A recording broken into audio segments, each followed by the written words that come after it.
శ్రోతలకు నా హృదయపూర్వక నమస్కారములు. మన శ్రోతలలో ఒకరు ప్రశ్నను పంపడం జరిగింది. ఆ ప్రశ్న వన్నెస్ ఆఫ్ ద పర్సన్ లేదా వన్నెస్ ఆఫ్ ద యూనివర్స్ అంటే ఆ ఏకత్వము ఏంటి? అది ఎన్నిసార్లు విన్నా అర్థం కానట్టుగానే ఉంటుంది. అసలు ఈ వన్నెస్, ఆ ఏకత్వము అనేది ఆత్మశక్తి అని చెబుతున్నారు, కానీ ఎన్నిసార్లు విన్నా అది అర్థం కానట్టుగా ఉంటున్నది. వీలైతే మరలా ఒకసారి తెలియజేయగలరు. మనలోని ఏకత్వము ఏమిటి? మనిషిలోని ఏకత్వము ఏమిటి? ఇది తెలుసుకుంటే సృష్టి అంతా ఉన్న ఏకత్వం ఏంటో అర్థమవుతుంది. అయితే ఏకత్వం ఏంటి, ఏకత్వం ఏంటి అన్నప్పుడు భిన్నత్వము లేదా అక్కడ? ముందు అది తెలుసుకోవాలి. ఇప్పుడు ఏకత్వం ఏంటి అన్నప్పుడు ఇదంతా ఒక్కటిగానే ఉంది అన్నాం అనుకోండి, మనకి ఇప్పుడు ప్రస్తుతానికి అంతా వేరువేరుగానే కనపడుతుంది, కానీ ఒక్కటిగానే ఉంది అన్నాం అనుకోండి. ఇప్పుడు మనం అలా అనంగానే ఈ ఒక్కటిగా ఉన్నదంతా అంటే అనేకంగా ఉన్నదంతా ఒకటైపోద్దా? అనేకంగా కనపడదా? ఒకటిగానే అనిపిస్తుందా? ముందు అలా విషయాన్ని మనం కొంచెం పర్ఫెక్ట్గా తెలుసుకోవాలి. అంటే లేదు, అలా జరగదు. ఇదంతా కూడా భిన్నత్వముగా ఉన్నమాట వాస్తవమే. శరీరపరంగా ఇదంతా భిన్నత్వమే, ఇందులో అసలు డౌట్ ఏం లేదు.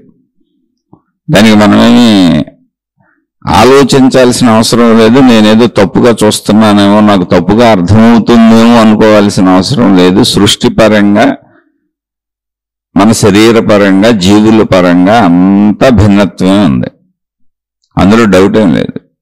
కానీ అసలు భిన్నత్వము అంటే ఏంటి? భిన్నత్వము అంటే ఏంటి? అంటే అనేకము. భిన్నత్వం అంటే అనేకము. నేను వేరు, మీరు వేరు, ఆ చెట్లు వేరు, పొట్లు వేరు, కనపడుతుందంతా వేరు వేరండి. అన్ని విడివిడిగా ఉన్నాయి, వేరువేరుగా ఉన్నాయి. మనుషులు వేరువేరుగా ఉన్నారు, ఎవరికాళ్ళు విడివిడిగా తిరుగుతున్నారు. చెట్లు వేరువేరుగా ఉన్నాయి, జంతువులు వేరువేరుగా ఉన్నాయి. అలా గ్రహాలు, గోళాలు, నక్షత్రాలు అన్నీ వేరువేరుగా ఉన్నాయి, కనపడుతున్నాయిగా. భిన్నత్వం అంటే భిన్నత్వము అంటే ఏంటి? బహువచనం. అంతా వేరువేరుగా ఉన్నది, ఇందులో అనుమానం కూడా ఏం లేదు. ఈ వేరువేరుగా ఉన్నది అనే దాంట్లో మళ్ళీ అనుమానాలతో కూడా ఏం పని లేదు, అంతా వేరువేరుగానే ఉన్నది. ఓకే, ఏకత్వము అంటే ఏంటి? ముందు అసలు మనం పదాలను కరెక్ట్గా అర్థం చేసుకునే ప్రయత్నం చేద్దాం. ఏకత్వము అంటే ఏంటంటే ఒకటే ఉంది, అనేకము లేవు, ఉన్నది ఒక్కటే. ఉన్నది ఒక్కటే. భిన్నత్వం అంటే అనేకముగా ఉన్నట్టుగా అవి కనపడుతూనే ఉన్నాయి. ఇక్కడ భిన్నత్వము సత్యమే, ఏకత్వము ఏంటి అనేది తెలుసుకోవాలి. ఆ వన్నెస్ ఏంటి తెలుసుకోవాలి. భిన్నత్వం అసత్యం కాదు, కనపడుతున్నప్పుడు అసత్యం అని ఎలా అంటాం? అసలు దాన్ని అది కనపడుతూనే ఉందిగా. కాబట్టి కనపడుతున్న దానిని అసత్యం అని అనలేంగా. అసలు మన కళ్ళ ముందు సృష్టి అంతా వేరువేరుగానే ఉంది. కనపడుతున్నది కనుక, అనుభవాలకు అందుతున్నది కనుక దాన్ని భిన్నత్వము అన్నాం. అది కనపడుతున్నది, అనుభవాలకు అందుతున్నది కనుక దానిని భిన్నత్వము అన్నాం. అంటే మనుషులు వేరువేరుగా కనపడుతున్నారు, చెట్లు వేరువేరుగా కనపడుతున్నాయి, జంతువులు వేరువేరుగా కనపడుతున్నాయి. మనం అనుభవిస్తున్నటువంటి అనేక విషయాలు, పదార్థములు, దృశ్యములు, శబ్దములు ఇవన్నీ వేరువేరుగా కనపడుతున్నాయి. బయట అంటే మన శరీరము నుంచి బయటకు వెళ్ళినప్పుడు మనం కంటి ద్వారా చూసినా, చెవి ద్వారా వింటున్నా, ముక్కు ద్వారా వాసన చూస్తున్నా, చర్మము ద్వారా స్పర్శలు పొందుతున్నా, నాలుక ద్వారా రుచులు పొందుతున్నా, వాటికి సంబంధించిన విషయములన్నీ వేరుగా కనపడుతున్నాయి. కనుక ఇదంతా వేరు, నాకంటే వేరైనది అని నేను భావించుకుంటున్నాను.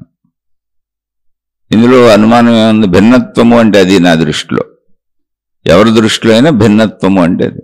నాకంటే అవన్నీ వేరువేరుగా ఉన్నాయి. ఓకే, ఇప్పుడు నాకంటే అవి వేరువేరుగా ఉన్నాయి అని గుర్తిస్తున్నది ఎవరు? ఊరికిన విషయానికి మాట్లాడుకుంటున్నాం, అలా సరదాగా జస్ట్ దాన్ని అర్థం చేసుకునే ప్రయత్నం చేద్దాం అంతే. అవన్నీ నాకంటే వేరువేరుగా ఉన్నాయి అని గుర్తిస్తున్నది ఎవరు?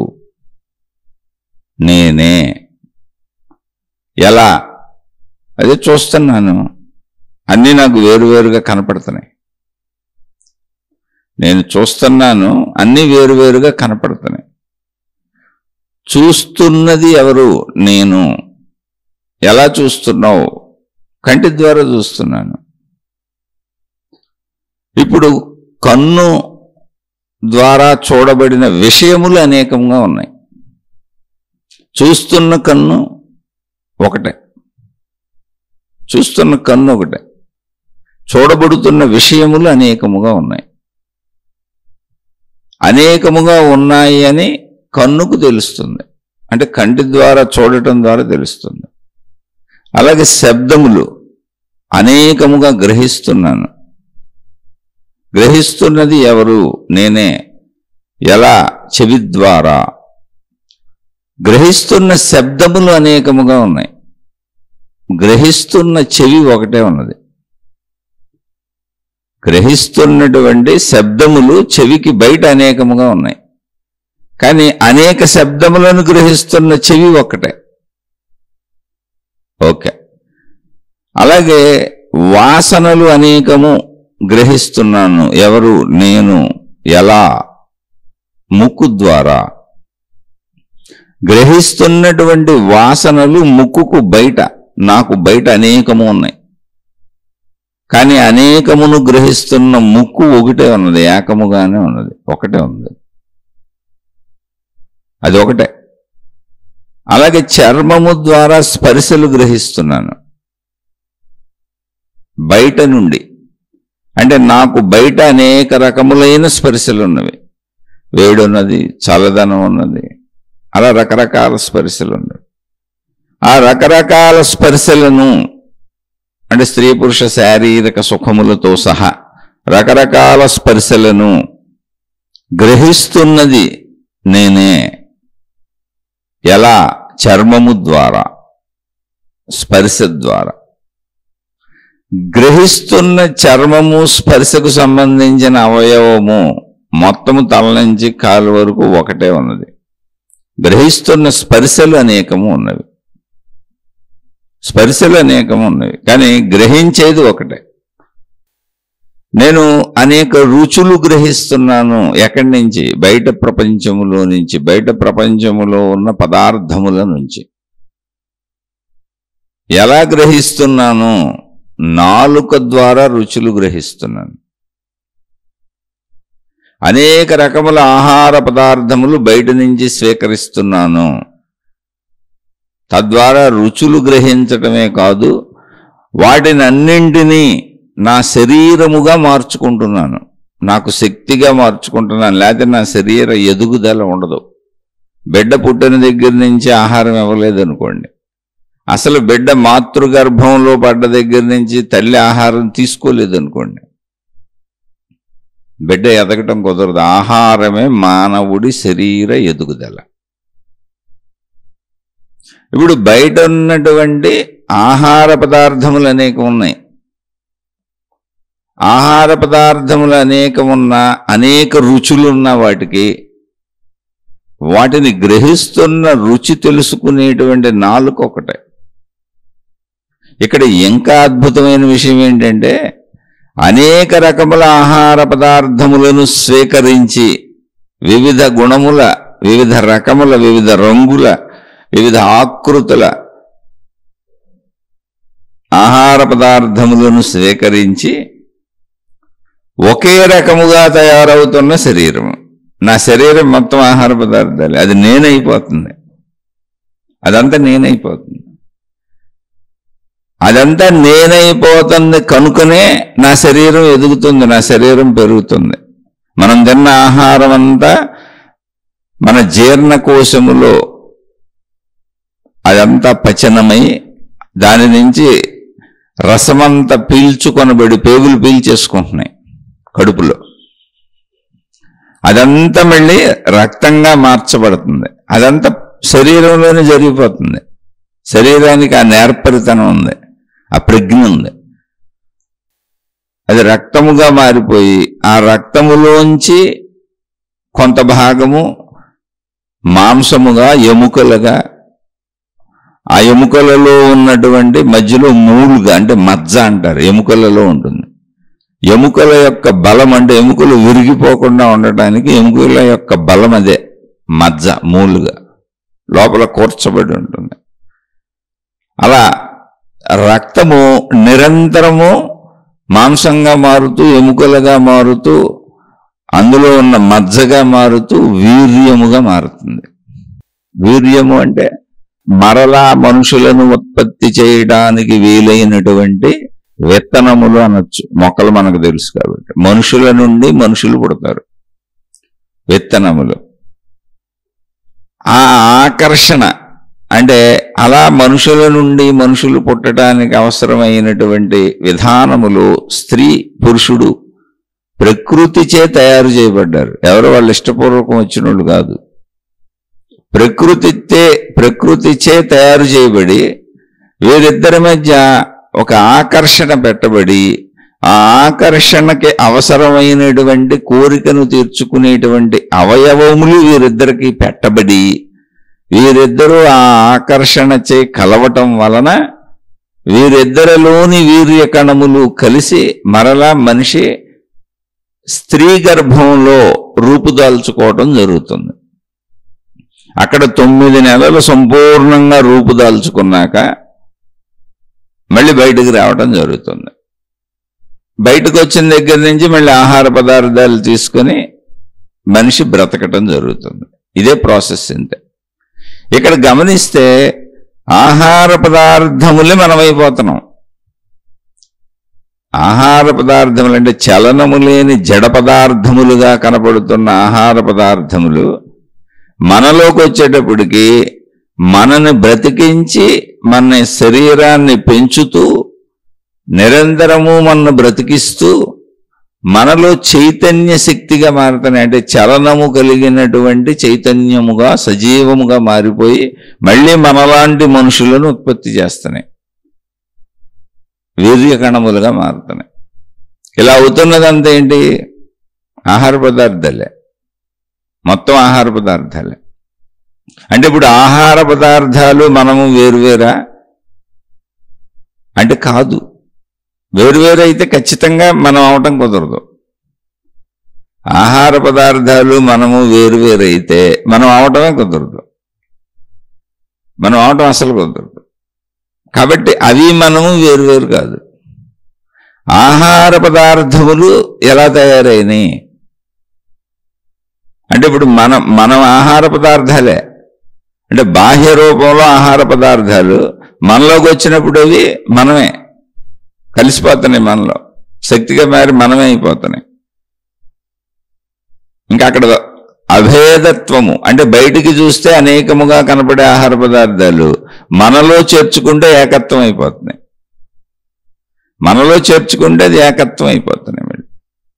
అలాగే మన శరీరం పెరుగుతుంది. అసలు ఈ ఆహార పదార్థములు ఎలా వచ్చినాయి అంటే మొక్కల నుండి వచ్చినాయి. మొక్కలు ఎక్కడి నుంచి వచ్చినాయి అంటే మొక్కలు భూమి నుండి వాటంతట అవే వచ్చినాయి. అంటే భూమికి మొక్కలను ఉత్పత్తి చేసేటువంటి లక్షణము, గుణము, స్వభావము ఉన్నది. అంటే భూమి కదలనట్టు మనకు కనపడుతుంది, కానీ అది తనలో తాను కదులుతూనే ఉంది. అది మొక్కలను ఉత్పత్తి చేస్తుంది. అందుకే అనేక రకాల మొక్కలు ఎందుకు వచ్చినాయి అంటే భూమిలో ఉన్నటువంటి అనేక రకాల గుణములు, స్వభావములు, వాటిని ఖనిజములు, లవణములు ఇలా రకరకాల పేర్లతో పిలుస్తారు.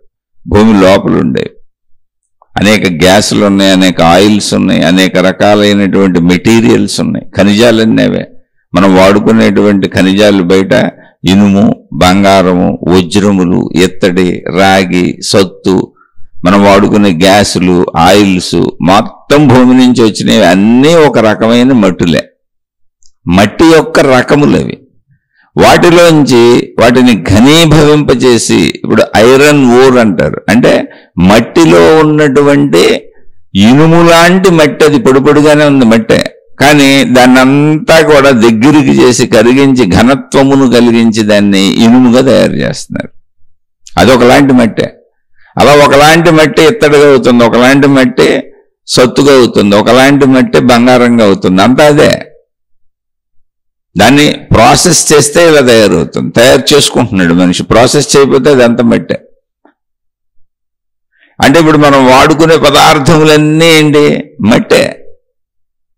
ఈ మట్టి నుంచి ఆటోమేటిక్గా వాటంతట ఉత్పత్తి అవుతున్నాయి మొక్కలు. అందుకని కొన్ని మొక్కలలో ఆకులలో బంగారు శాతం ఉంటుంది, కొన్ని మొక్కలలో వెండి శాతం ఉంటుంది, కొన్ని మొక్కలలో ఇనప శాతం ఉంటుంది, ఐరన్ ఉందని చెబుతారు. అలా మనిషి మరి మొక్కలను గమనించుకుంటూ వెళితే సమస్తము మొక్కలలో, అనేక మొక్కలలో ఉంటాయి. అందుకే అనేక రకాల మొక్కలు ఉన్నాయి. ఏ ఏ ప్రాంతములో, ఏ ఏ ప్రాంతపు మట్టిలో ఏ ఏ రకముల గుణములు ఉన్నాయో ఆ గుణములతో మొక్కలు ఉత్పత్తి అవుతున్నాయి. గుణములు అంటే ఇక్కడ ఆ మట్టిలో ఉన్న ఇనప శాతము, సత్తు శాతము, రాగి శాతము, లేదా వెండి శాతము, బంగారు శాతము, అలా ఆ మట్టిలో ఏమున్నాయో దాని చేత ఉత్పత్తి అవుతున్నాయి. ఆ ఉత్పత్తి అయిన వాటికి విత్తనములు వస్తున్నాయి. కొన్నిటిని విత్తనముల ద్వారా మళ్ళీ పెంచుకోవచ్చు. అంటే మీకు సపోజ్ ఒక మొక్క వచ్చింది, దానికి విత్తనాలు వచ్చినాయి, కాయలు పళ్ళు తయారైన విత్తనాలు వచ్చినాయి. నాకు ఈ మొక్కలే కావాలి అంటే ఆ విత్తనాలు పాతుకోవచ్చు, ఎక్కడైనా పాతుకోవచ్చు. మళ్ళీ ఏ మట్టిలో అయినా పెరుగుతాయి. కానీ మొదటి మొక్కలు ఎక్కడి నుంచి వస్తున్నాయి? అసలు ఎవరో పాతకుండా మొక్కలు ఎక్కడి నుంచి వస్తున్నాయి? సృష్టి అంతా అడుగులు ఎక్కడి నుంచి ఉన్నాయంటే భూమిలోంచి వచ్చేస్తున్నాయి. భూమిలో ఉన్న శక్తులు మొక్కలుగా బయటకు వస్తున్నాయి. అంటే ఇప్పుడు భూమి మొక్క ఎవరు? మట్టే. ఆహార పదార్థాలు ఎవరు? మట్టే. మనం వాడే వస్తువులన్నీ ఏంటి? మట్టే. మనం భూమి మీద ఉపయోగించుకుంటున్న సర్వస్వము ఏంటి? మట్టే. అసలు మన శరీరం ఏంటి? మట్టే. ఆహార పదార్థాలు తిని కదా ఇది. ఇప్పుడు చూస్తే అంతా విభిన్నముగా ఉంది. మొక్కలన్నీ వేరువేరుగా ఉన్నాయి, మనుషులంతా వేరువేరుగా ఉన్నారు, అన్ని వేరువేరుగా కనపడుతున్నాయి. కానీ పరిశీలిస్తే అక్కడ భిన్నత్వం ఉందా? భిన్నత్వము అనిపిస్తున్నది శరీరానికి, కానీ అనిపిస్తున్న శరీరము కూడా అందులో కలిసిపోయి ఉంది. వాటితోనే బతుకుతుంది, అందులో కలిసిపోయి ఉంది, అందులోంచే వచ్చింది, మళ్ళీ అందులోనే కలిసిపోద్ది. ఇలా పరిశీలించుకుంటూ వెళితే, ఇలా సమస్తము పరిశీలించుకుంటూ వెళితే ఇప్పుడు మొత్తము అసలు ఆహార పదార్థాలు మట్టే. మొత్తం మనం వాడుకుంటున్నటువంటి లోహములు, బంగారంతో సహా, వజ్రాలతో సహా అన్ని మట్టే.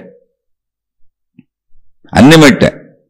మనం భూమి మీద సృష్టించుకున్నటువంటి, మనం వాడుకోవడానికి అవసరమైనటువంటి మొత్తము సమస్త వస్తువులు, విషయములు, బట్టలు, చెప్పులు, వస్తువులు అన్ని ఉంటే అన్ని మొత్తం మట్టే. మొత్తం మట్టే. మట్టి నుంచి వాటిని తీసుకొని ఆ మట్టి యొక్క గుణములు ఉన్న వాటిని మనం రకరకాలుగా తయారు చేసుకొని వాడుకుంటున్నాం, అంతేకాని మొత్తం మట్టే. ఇదంతా మట్టే. అందుకే మహాత్ములు గమనించినప్పుడు చెప్పారు, ఈ సృష్టి మొత్తము పంచభూతాత్మకము. పంచభూతాత్మకము అన్నప్పుడు పంచభూతములు అంటే అక్కడ ఉన్న విషయములను భూతములు అని చెప్పారు. భూతములు అంటే దెయ్యాలు, భూతాలు కాదు, వస్తువులు, విషయాలు, పదార్థాలు 5 ఉన్నాయి అక్కడని. అవేంటి? ఆకాశము, వాయువు, తేజస్సు. తేజస్సు అంటే వెలుగు లేక అగ్ని. తేజస్సు, నీరు, భూమి. ఈ 5. ఈ 5 ఎక్కడున్నాయి ముందే జాగ్రత్తగా తెలుసుకోవాలి. 5 విడివిడిగా ఉన్నాయి అని అస్సలు అనుకోకూడదు. ఈ 5 ఎక్కడున్నాయంటే ఆకాశములా మనకు కనపడుతూ ఆకాశమని పేరు పెట్టబడినటువంటి ఆకాశతత్వము అనేది ఏదుందో అది అనంత ఆత్మశక్తి. అది నిర్గుణ నిరాకార సర్వవ్యాపక శక్తి. అంటే సర్వవ్యాపక అన్నప్పుడు నీకు ఆకాశం ఎంత కనపడుతుందో అదంతా శక్తే. మరి దానికి ఆకాశం ఎందుకన్నారండి అంటే నీకు అర్థం అవడానికి ఒక స్థితికి పేరు పెట్టుకున్నాం అంతే. అది నిర్గుణం, దానిలో గుణాలు లేవు కనుక నీకు అది ఏ విధంగానూ కదలికలు లేవు, దానికి ఒక స్వభావం లేదు. అది నిరాకారం, దాంట్లో ఆకారాలు లేవు కనుక నీకేం కనపడతలేదు. దానిలో ఏమి లేదు, ఏముందంటే శక్తి మాత్రమే ఉంది. అక్కడ శక్తి మాత్రమే ఉంది, జాగ్రత్తగా అర్థం చేసుకోవాలి. కానీ దానికి లక్షణములు, గుణములు, స్వభావములు, శక్తులు ఎన్నంటే అన్ని సమస్తము దానికి ఉన్నాయి. ఏమి సమస్తం అంటే సృష్టిలో నువ్వు ఎన్ని చూస్తున్నావో, ఎంత సృష్టి నీకు కనపడుతుందో అంత సృష్టిగా అవ్వగలిగినటువంటి సమస్త శక్తులు కలిగి ఉన్న శక్తి. అది ఎక్కడవుతుంది, అవడానికి ప్లేస్ ఏం లేదు, దానితోనే. ఆకాశము అన్నప్పుడు ఎటువంటి మార్పులు చెందనటువంటి, అంటే తనను తాను ప్యూర్ కాన్షియస్నెస్గా, అంటే ప్యూర్ శక్తిగా ఉంచుకున్నటువంటి స్థితి. ఆ స్థితిలోనే తాను కదులుతున్నది, దానిలో చలనం ఉంది. ఆకాశ స్థితిలోనే చలనం ఉంది, అది దాని లక్షణం, అది దాని గుణం. ఇప్పుడు మనం బతుకున్నాం, మన గుండు కొట్టుకుంటుంది, మన ప్రమేయం ఏం లేదు, మన గుండు కొట్టుకుంటుంది. మన గుండు కొట్టుకోవడం అనేది శరీర లక్షణం, దానికి మనం ప్రయత్నించక్కర్లే అసలు.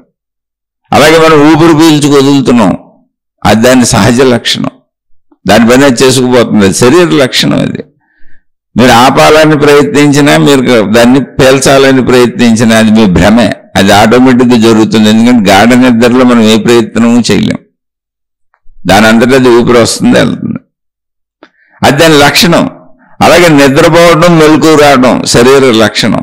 అలాగే ఆహారం, ఆకలి పుట్టడం శరీర లక్షణం. మలమూత్ర విసర్జనలు చేయటం శరీర లక్షణం. తిన్న ఆహారాన్ని పచనం చేసి శరీరం శక్తిగా మార్చుకోవటం, శరీరం పెరగటం శరీర లక్షణం.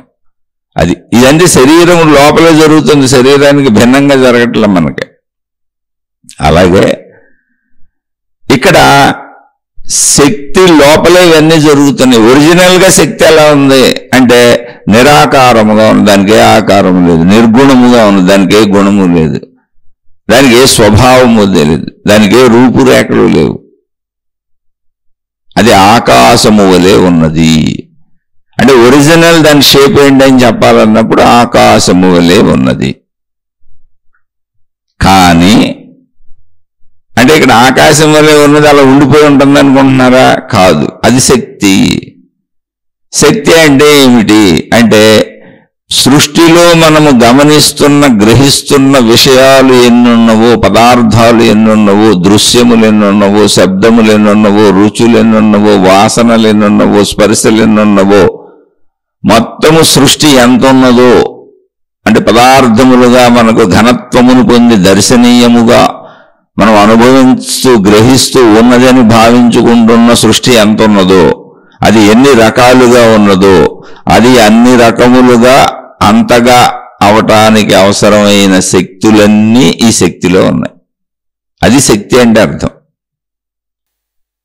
కానీ అది మామూలుగా దాని సహజ లక్షణంగా అయితే ఆకాశం వల్లే ఉంటుంది.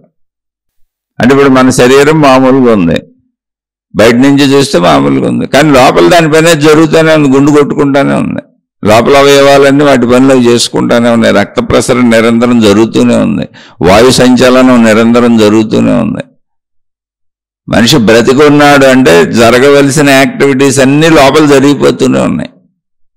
కానీ అలా శరీరం నిరంతరం పనిచేస్తుంది, శరీరంలో లోపల అంతా పని జరుగుతూనే ఉంది. కానీ నేను కావాలి అనుకొని చూసినప్పుడు మాత్రమే నేను చూశాను అనుకుంటాను, కదిలాను అనుకుంటాను. విన్నప్పుడు మాత్రమే నేను విన్నాను, కదిలాను అనుకుంటాను. తిన్నప్పుడు మాత్రమే నేను తిన్నాను, కదిలాను అనుకుంటాను. నా అంతటా నేను ప్రయత్నించేదైనా చేసినప్పుడు మాత్రమే నేను చేస్తున్నాను, కదిలాను అనుకుంటాను. కానీ నాలో కదలికలు నిరంతరం జరుగుతూనే ఉన్నాయి, నేను నిద్రపోయినా జరుగుతూనే ఉంటాయి. అంటే ఇప్పుడు నా శరీర సహజ స్వభావముతో నాకు ప్రమేయం లేదు. నేను ప్రయత్నించి కదిలినప్పుడు నేను కదులుతున్నాను అనుకుంటాను. శరీరం నిశ్చలంగా ఉన్నప్పుడు, అలా కూర్చున్నప్పుడు నేనేం చేయట్లేదు అనుకుంటాను. నిద్రపోతున్నప్పుడు అస్సలు నేనేం చేయట్లేదు, నా స్పృహ, నా ఎరుక కూడా నాకు లేదు, నేను నిద్రపోతున్నాను అనుకుంటాను. అంటే ఇప్పుడు నా సహజ స్వభావం ఏంటి? నేనేమీ చేయనప్పుడు ఈ శరీరము. మరి అప్పుడు శరీరం కదులుతుందా అన్నాను అనుకో, కదలట్లేదంటాను నేను. ఎందుకంటే నేను కదలలేదు కాబట్టి. కానీ శరీరం కదులుతూనే ఉంది, గుండు కొట్టుకుంటానే ఉంది, లోపల అవయవాలన్నీ పనిచేస్తున్నాయి. అసలు శరీరం అనేది ఉండటానికి అవసరమైన ప్రక్రియలన్నీ లోపల జరుగుతున్నాయి నా శరీరంలో. అప్పుడు ఆ ప్రక్రియలన్నీ జరిగి నా శరీరాన్ని అవి బ్రతికించి ఉంచితే లోపల, అప్పుడు నేను కదిలి ఏదైనా చేసినప్పుడు నేను కదులుతున్నాను, నేను చేస్తున్నాను, నేను తింటున్నాను, నేను తాగుతున్నాను, నేను చూస్తున్నాను, నేను అనే దాంతో కలుపుకొని నేను ఫలానా అని చెబుతూ ఉంటాను. కానీ అసలు ఈ నేను అనే శరీరము, దాని సహజత్వం ఏంటి అంటే, శరీరం అలా నిశ్చలంగా ఉంది, కానీ లోపల దాని చలన ప్రక్రియలన్నీ జరుగుతూనే ఉన్నాయి. నేను కదలకుండా కూర్చున్నాను. నేను కదిలినప్పుడే కదిలేనంటున్నాను. నేను కదిలినా కదలకపోయినా లోపల కదలికలు అలాగే ఉన్నాయి. ఎందుకని శరీరం ఉండాలంటే అవన్నీ ఉండాలి, ఆ కదలికలు ఉండాలి, నా లోపల అన్నీ పనిచేస్తూ ఉండాలి, గుండు కొట్టుకుంటూ ఉండాలి, రక్త ప్రసరణ జరుగుతూ ఉండాలి, వాయువు మొత్తం శరీరం అంతా తిరుగుతూ ఉండాలి, మొత్తం శరీరం లోపల దానిపైన చేస్తూ ఉండాలి. అప్పుడు నేను అసలు ఉన్నానని తెలుస్తుంది. అంతే. నేను ఉన్నాను అంటే అర్థం ఏంటి అంటే, శరీరము లోపల అవయవముల పనితీరంతా వాటంతటది జరిగిపోతుంది కనుక ఉన్నాను అంతే. ఎలా ఉన్నానంతే. నిశ్చలంగా ఉన్నాను, నిర్మలంగా ఉన్నాను, ప్రశాంతంగా ఉన్నాను, కూర్చొని ఉన్నాను, ధ్యానం చేసుకుంటూ ఉన్నాను, ప్రశాంతంగా, అసలు కదలటం లేదు, నిద్రపోతూ ఉన్నాను, లేకపోతే నేను అసలు కదలకే లేదు, నేనున్నానని కూడా నాకు తెలియదు. అయినా లోపల శరీరం ఉన్నది అంటే లోపలవన్నీ కదులుతూ దాన్ని ఉంచినవి. శరీరం ఉంది అని తెలుస్తుంది అంటేనే అసలు అవి ఉంచినవి. అలాగే ఆకాశతత్వము, ఆకాశము అనే శక్తి ఉన్నది అంటేనే దాని లక్షణములన్నీ దానిలో ఉన్నవి, దానికి సంబంధించిన శక్తులన్నీ దానిలో ఉన్నవి. అవన్నీ ఉన్నవి కనుకనే అది ఆకాశముగా అలా ఉన్నది. అది శక్తి లక్షణము. అక్కడి నుంచి మనిషి తాను కదిలి నేనేమైనా చేస్తే కదులుతున్నానంటున్నాడు. తాను ప్రయత్నించి చూస్తే చూశానంటాడు. నేను చూశాను, నేను విన్నాను, నేను తిన్నాను, నేను తాగాను, నేను కదిలాను, నేను పరిగెత్తాను, నేను సంపాదించాను, నేను పెళ్లి చేసుకున్నాను, నేను పిల్లల్ని కన్నాను అని నేను చేశానని చెబుతూ ఉంటాడు. కానీ అసలు నేను అనేది ఎలా ఉంది అంటే, నువ్వు చేయటానికి అనువుగా ముందు లోపల అదంతా నిన్నలా బ్రతికించి ఉంచింది. అది దాని సహజత్వం, లోపల పని అది చేసేసుకుంటుంది. అలాగే శక్తి యొక్క శక్తులు దాని లోపల పనులు అవి చేసేసుకుంటున్నాయి. దాని లోపల పనులు అవి చేసేసుకోవటమే మనకి సృష్టిగా కనపడుతున్నది. ఒరిజినల్గా శక్తి ఎలా ఉన్నది అంటే, మన శరీరము ఎలా అయితే ఏమీ చేయకుండా అలా ప్రశాంతంగా నిద్రపోతుంది, ఊరికనే అనుకోండి, నిద్రపోతుంది, అసలు నేనన్న ఎరుక్కోవడం నాకు లేదు. కానీ ఇప్పుడు శరీరం ఉందా లేదా? ఉంది. ఆ శరీరమే నేను. ఓకే. కానీ నువ్వు నిద్రపోతున్నావు, నీకు నేనని కూడా తెలియదు. అవును, తెలియదు. ఇప్పుడు శరీరంలో ఏం జరుగుతుంది? గుండు కొట్టుకుంటుంది, ఊపిరి పీల్చుకుంటుంది. గుండు కొట్టుకుంటాం అంటే ఏంటి? మొత్తం రక్త ప్రసరణ నిరంతరం తల నుంచి కాలు వరకు జరుగుతూనే ఉంది. ఆ రక్తం అంతా గుండు ఫిల్టర్ చేసి ఫ్రెష్ రక్తాన్ని పంపిస్తుంది. లోపల ప్రక్రియలు జరిగిపోతున్నాయి. అనేక చెడుకు సంబంధించినవన్నీ విసర్జించడానికి తీసుకెళ్లి విసర్జన అవయవముల దగ్గర పారేస్తుంది. చెమటగా విసర్జిస్తుంది, మలమూత్రములుగా విసర్జిస్తుంది, కళ్ళ నుంచి పుసులుగా విసర్జిస్తుంది, చెవు నుంచి గుబులుగా విసర్జిస్తుంది, ముక్కు నుంచి జలుబుగా విసర్జిస్తుంది, నోట్లో బ్రష్ చేసుకుంటాం, అలా విసర్జన మొత్తం జరుగుతుంది. అది చేసేసుకుంటుంది, మనకు తెలియదు.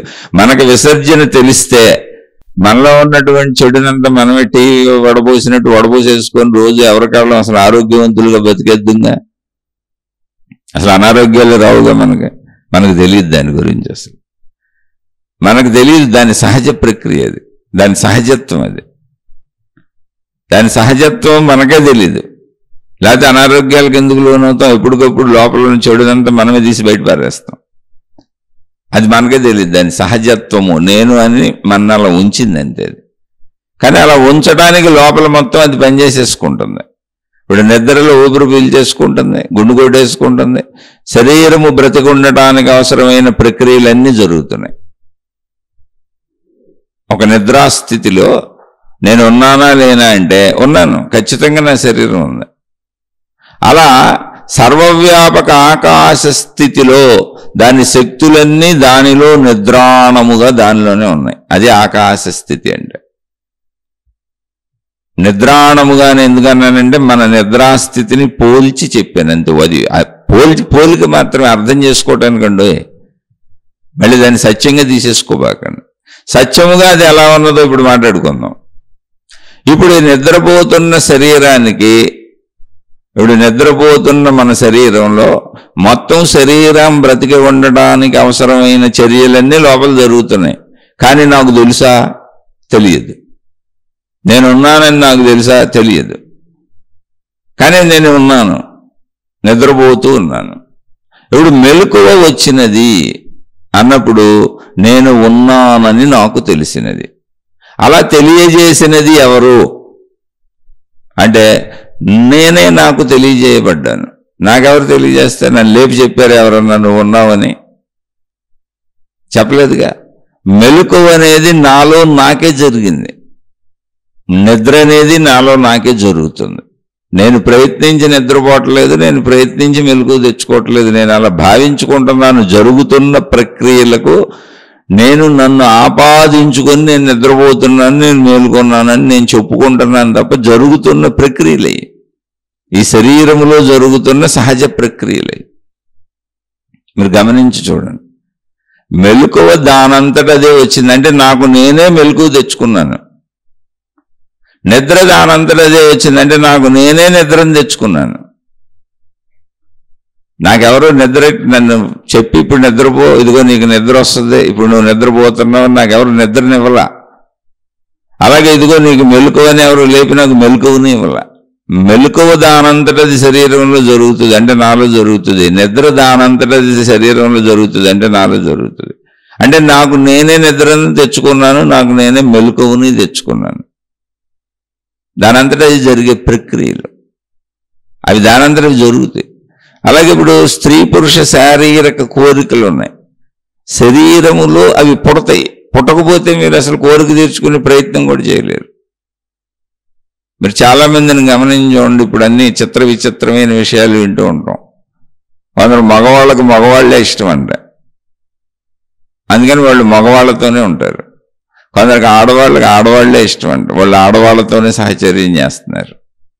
ఇలా రకరకాల జీవులు తయారయ్యారు. ఇదేంటి? లోపల పుట్టిన కోరిక అంతే. ఆ భావం, శరీరం ఒకటే, భావ ప్రక్రియలు. అలా నా అంతరంగంలో తినాలన్న భావం పుడుతుంది, చూడాలన్న భావం పుడుతుంది, వినాలన్న భావం పుడుతుంది. అలా గ్రహించాలన్నటువంటి భావం పుడితేనే నేను ఆ పని చేయగలను, లేకపోతే నేను చేయలేను. ఏదైనా ఇప్పుడు మెలకువ రాకపోతే నేను మేలుకోలేను, నిద్ర రాకపోతే నేను నిద్రపోలేను, మలమూత్ర విసర్జనలకు సంబంధించినటువంటి స్పందనలు రాకపోతే నేను విసర్జించలేను. ఏదైనా లోపల భావం పుట్టకపోతే ఆ పని నేను చేయలేను. లోపల భావ పుట్టుక అనేది శరీరంలోనే దానంతటది జరుగుతున్న ప్రక్రియ. దాన్ని నాకు ఆపాదించుకుంటున్నాను, నాకు ఆపాదించుకొని నేను చేస్తున్నాను అంటున్నాను నేను. కానీ ఆ భావములు ఈ శరీరములో పుట్టేలా, ఈ శరీరము శక్తి కలిగి ఉన్నది. చూడటానికి అవసరమైన భావములు పుట్టేలా శక్తి కలిగి ఉన్నది, తినటానికి అవసరమైన భావములు పుట్టేలా శక్తి కలిగి ఉన్నది, రుచిని తెలుసుకోవటానికి అవసరమైన భావములు పుట్టేలా శక్తి కలిగి ఉన్నది, శబ్దములు వినడానికి అవసరమైన భావములు పుట్టేలా శక్తి కలిగి ఉన్నది. అలా మొత్తము మనలో పుడుతున్నటువంటి భావములన్నింటికి అవి పుట్టేలా అది శక్తి కలిగి ఉన్నది. అది శరీర సహజ లక్షణములు. అయితే ఆ పుట్టే భావములను ఇంకా ఎక్కువ పుట్టించుకుంటామా, తక్కువ పుట్టించుకుంటామా, ఎలా ఉత్పత్తి చేసుకుంటాం అనేటువంటి స్వేచ్ఛ ఒకటి మన శరీరంలో మనకు ఇవ్వబడి ఉన్నది. మళ్ళీ ఇప్పుడు నిద్రలో నేనున్నాను, కానీ నిద్రలో నా ఎరుక నేనే కోల్పోయి నిద్రలోకి వెళ్ళాను. ఇటువంటి అంటే నన్ను నేను మరిచిపోవటము అనేటువంటి, నన్ను నేను వదిలేసుకుని నిద్రపోవటము అనేటువంటి శక్తిని నేనే కలిగి ఉన్నాను. మళ్ళీ మెలకువ వచ్చింది. నన్ను నేను తెలుసుకొని, ఈ శరీరము నేను అనుకుని నన్ను నేను తెలుసుకుంటూ గుర్తు చేసుకుంటూ బ్రతికేటువంటి శక్తిని నేనే కలిగి ఉన్నాను. రెండు శక్తులు నాలోనే ఉన్నాయి చూడండి. నన్ను నేను మర్చిపోయి నిద్రలోకి వెళ్ళే శక్తిని నేనే కలిగి ఉన్నాను. నన్ను నేను గుర్తు చేసుకొని నేనున్నానని మెలకువలోకి వచ్చి శరీరముతో బ్రతికే శక్తిని నేనే కలిగి ఉన్నాను. ఒక స్త్రీ పట్ల ఆకర్షణ కలిగి, ఒక పురుషుడి పట్ల ఆకర్షణ కలిగి, ఆ పురుషుడితో స్త్రీతో గడపాలనేటువంటి భావమును నేను కలిగి ఉన్నాను. కలిగి లేకపోతే పని చేయలేను. ఆహార పదార్థములు తినవలెను అనేటువంటి ఆకలి అనే భావమును నేను కలిగి ఉన్నాను. ఇలా అసలు ఈ భావాలన్నీ ఈ శరీర సహజ లక్షణములు. అవి లేకపోతే శరీరంలో అవి ఉత్పత్తి కాకపోతే ఆ పని నేను చేయలేను అసలు. అంటే ఏంటి? ఈ శరీర సహజ శక్తులేవి. ఇదంతా ఎందుకు చెప్పానంటే, నేను చేస్తున్నానని మనం ఆలోచించకుండా పరిగెత్తుకుంటూ వెళ్ళిపోతుంటామే, అవన్నీ శరీర సహజ శక్తులు. ఈ శరీరంలో ఉన్న సహజ శక్తులు. లేకపోతే ఆ సహజ శక్తులు లేకపోతే, అంటే చూసే శక్తి, వినే శక్తి, తినే శక్తి, తాగే శక్తి, వాసన చూసే శక్తి, రుచి తెలుసుకునే శక్తి, స్పర్శాశక్తి, ఇచ్ఛాశక్తి, జ్ఞానశక్తి, క్రియాశక్తి, ఈ శక్తులన్నీ ఈ శరీరంలో లేకపోతే, అవి ఈ శరీరపు సహజ శక్తులు కాకపోతే ఈ శరీరం ఆ పనులు చేయలేదు, నేను ఆ పనులు చేయలేను. అంటే ఇవి దాని అంతర్గతంగా దానిలో ఇమిడిపోయి ఉన్న సహజ శక్తులు. అవే దాని లక్షణాలు, అవే దాని గుణాలు, అవే దాని స్వభావాలు, అవే దాని సహజ శక్తులు. మళ్ళీ ఇందులో ఇంకో అద్భుతం ఉంది. ఏంటి అద్భుతం అంటే? స్వేచ్ఛ. నీకున్న సహజ శక్తులను, సహజ గుణములను, సహజ స్వభావములను, సహజ ప్రవర్తనలను, అంటే నీ శరీరములో ఉన్నటువంటి సహజ స్థితి గతులను, ఆ శక్తులను, ఆ గుణములను, ఆ స్వభావములను, ఆ సహజత్వాన్ని నీ ఇష్టం వచ్చినట్టు వాడుకోవచ్చు. అయితే నువ్వు కొత్తదాన్ని సృష్టించుకోలేవు. కొత్తదాన్ని అంటే ఏంటి? నేను 5 రకములుగానే తెలుసుకోగలను. పంచేంద్రియములు, కన్ను ద్వారా, ముక్కు ద్వారా, చెవి ద్వారా, నాలుక ద్వారా, చర్మపు స్పర్శ ద్వారా, ఈ 5 రకాలుగానే తెలుసుకోగలను. నేను 6వ దాన్ని సృష్టించుకోలేను. ఈ 5 రకాల్లో ఎంత తెలుసుకుంటావు, ఎన్ని తెలుసుకుంటావు, అసలు తెలుసుకుంటావా లేదా, తెలుసుకోవడం ఆపేస్తావా, తెలుసుకునే ప్రయత్నం చేస్తావా, మొత్తం సంపూర్ణ స్వేచ్ఛ నీకుంది. ఆ స్వేచ్ఛలో నువ్వు ఏమి చేస్తున్నావు అన్నదాన్ని ఫలితాన్ని నువ్వు అనుభవిస్తూ ఉంటావు అంతే. కానీ 6వ దాన్ని సృష్టించుకోలేవు. అంటే నీ శరీర పరిమితిలో, నీ శరీరమునకు ఉన్నటువంటి లక్షణములు, స్వభావములు, నీ శరీర శక్తులు ఏమున్నాయో వాటిని వినియోగించుకోవడంలో నీకు స్వేచ్ఛ ఉన్నది తప్ప మళ్ళీ నువ్వు కొత్త శక్తిని అందులో పుట్టించలేవు. ఉన్న శక్తుల్ని ఎలా వినియోగించుకోవాలి అనేటువంటి స్వేచ్ఛ మాత్రమే మనిషికి ఉంది. ఇది మనం తెలుసుకోవాలి. ఇలా ఎలా అయితే మనిషి శరీరములో ఎన్ని శక్తులు ఉన్నాయో, అన్ని శక్తులకి అంత స్వేచ్ఛ ఎలా ఉందో, అలాగే ఆకాశతత్వము అనబడుతున్నటువంటి శక్తిలో, అంటే మన శరీరాన్ని ఆకాశంతో పోల్చుకొని ఆకాశమే శరీరం అనుకుంటే, కొన్ని అనుకున్నాం కాసేపు, ఆకాశ శరీరములో, ఆకాశ శక్తి అనే శరీరములో దాని లక్షణములు వాయువుగా, తేజస్సుగా, ద్రవత్వముగా, నీరుగా, భూమిగా, ఘనత్వముగా దాని లక్షణములు ఉన్నాయి. అవి దానిలోనే, దాని శరీరములోనే ఉన్న దాని సహజ లక్షణములు. అవన్నీ నిరంతరం కదులుతూనే ఉన్నాయి. ఎక్కడ కదులుతున్నాయి? దానిలోనే, దానితోనే. ఇప్పుడు ఈ విడిగా మనం చెప్పుకున్న 4 శక్తులు, అంటే వాయువు అనే శక్తి, తేజస్సు అనే శక్తి, నీరు అనే శక్తి, భూమి అనే శక్తి ఏదుందో, ఈ 4 శక్తులు ఆకాశ శక్తి యొక్క శక్తే. మనలో అనేక రకములుగా మనకు భావోత్పత్తి జరుగుతున్నట్టు, మనం అనేక రకములుగా పంచేంద్రియముల ద్వారా పనిచేయగలిగినట్టు, కంటితో చూడగలిగినట్టు, చెవితో వినగలిగినట్టు, ఇవి శరీరము యొక్క శక్తులు, మన శరీరము యొక్క శక్తులు. అలాగే ఆకాశ శరీరము యొక్క శక్తి, శరీరము యొక్క శక్తులు వాయువు, తేజస్సు, నీరు, భూమి. దాని ఒరిజినాలిటీ ఆకాశము. అది ఎలా కనపడుతుంది పైకి అంటే ఆకాశము వలె. ఇప్పుడు మనం ఎలా కనపడతాం పైకి అంటే ఏదిగా మన శరీరము వలె. కానీ లోపల గుండు కొట్టుకుంటుంది, అవయవాలన్నీ పనిచేస్తున్నాయి, బయటకేం కనపడవు. అలాగే లోపల కోరికలు పుడుతున్నాయి. కోరికలు అంటే భావోత్పత్తి జరుగుతుంది. తినాలని, తాగాలని, చూడాలని, వినాలని, అనాలని, చెయ్యాలని, పొందాలని భావోత్పత్తి జరుగుతుంది. అది కనపడదు. అది ఎవరికి తెలుస్తుంది? శరీరానికి తెలుస్తుంది. ఎందుకంటే దాని శక్తి కనుక, అది దాని స్వయం సహజ శక్తి కనుక దానికి ఏమనిపిస్తుందో దానికి తెలుస్తుంది, ఆ శరీరానికి తెలుస్తుంది. అప్పుడు అది వెళ్ళి ప్రయత్నించి దానికి చేయాలనిపించినవన్నీ చేసుకుంటుంది. తినాలనిపిస్తే తింటుంది, ఆహార పదార్థాలు తెచ్చుకుంటుంది. చూడాలనిపిస్తే చూస్తుంది, వినాలనిపిస్తే వింటుంది. ఏమనిపిస్తుంది అనేది ఆ శరీరానికి తెలుస్తుంది. అలాగే ఆకాశ శరీరములో దాని లక్షణములైనటువంటి 4 అంటే ఆ శక్తి యొక్క శక్తులు దానిలోనే ఇమిడి ఉన్నాయి, దానికి భిన్నంగా లేవి. అయితే అవి దాని లక్షణములు, గుణములు నిరంతరము చైతన్యము కలిగినటువంటిది శక్తి. శక్తి అంటే ఇప్పుడు మనకేంటి? కదలిక. శక్తి అంటే కదలిక. ఇప్పుడు చూడాలనిపించడం ఒక కదలిక, అందుకని అనేకం చూస్తాం. వినాలనిపించడం ఒక కదలిక, అందుకని అనేకం వింటాం. తినాలనిపించడం ఒక కదలిక, అందుకనే కదిలి ప్రయత్నించి అనేకం తెచ్చుకొని తింటాం. ఇవన్నీ కదలికలు మన శరీరంలో, శరీరాన్ని కదుపుతాయి. అలాగే సహజ సర్వవ్యాపకమైనటువంటి అనంత ఆకాశ శరీరములో దాని శక్తులైనటువంటి వాయువు, తేజస్సు, నీరు, భూమి అనేటువంటి దాని శక్తులు, దాని గుణములు, దాని స్వభావములు చైతన్యత వలన, అంటే శక్తి అంటేనే చైతన్యం, కదలిక, అవి నిరంతరము కదులుతూనే ఉన్నాయి. ఈ 4 ఎక్కడ కదులుతున్నాయి? ఆకాశంలో కదులుతున్నాయి, ఆకాశముతో కదులుతున్నాయి. అలా కదిలి ఒకదానితో ఒకటి మిళితమై దాని స్వభావములు, దాని గుణములు ఒకదానితో ఒకటి కలిసిపోతూ నిరంతరము కలిసిపోయి మళ్ళీ కొత్త ఉత్పత్తి అయిపోతున్నాయి. దానిలోనే అనేకము ఉద్భవిస్తున్నాయి. ఎలా అంటే మళ్ళీ మనతోనే పోల్చుకోవాలి. మనకు అర్థం అవ్వాలంటే మనతోనే పోల్చుకోవాలి.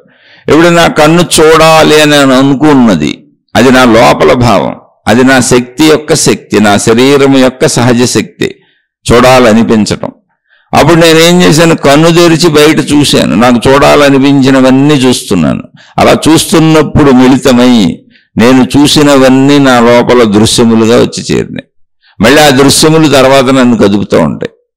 అలాగే నేను వినాలనిపించినవన్నీ విన్నాను, ఆ విన్నవన్నీ నా లోపలికి చేరి అనేక శబ్దములైనవి.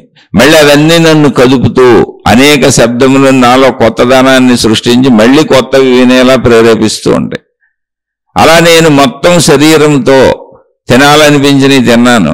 ఆ తిన్నవన్నీ నా శరీరముగా మారిపోయి నా శరీర రూపురేఖలే మారిపోతున్నాయి, సైజులే మారిపోతున్నాయి.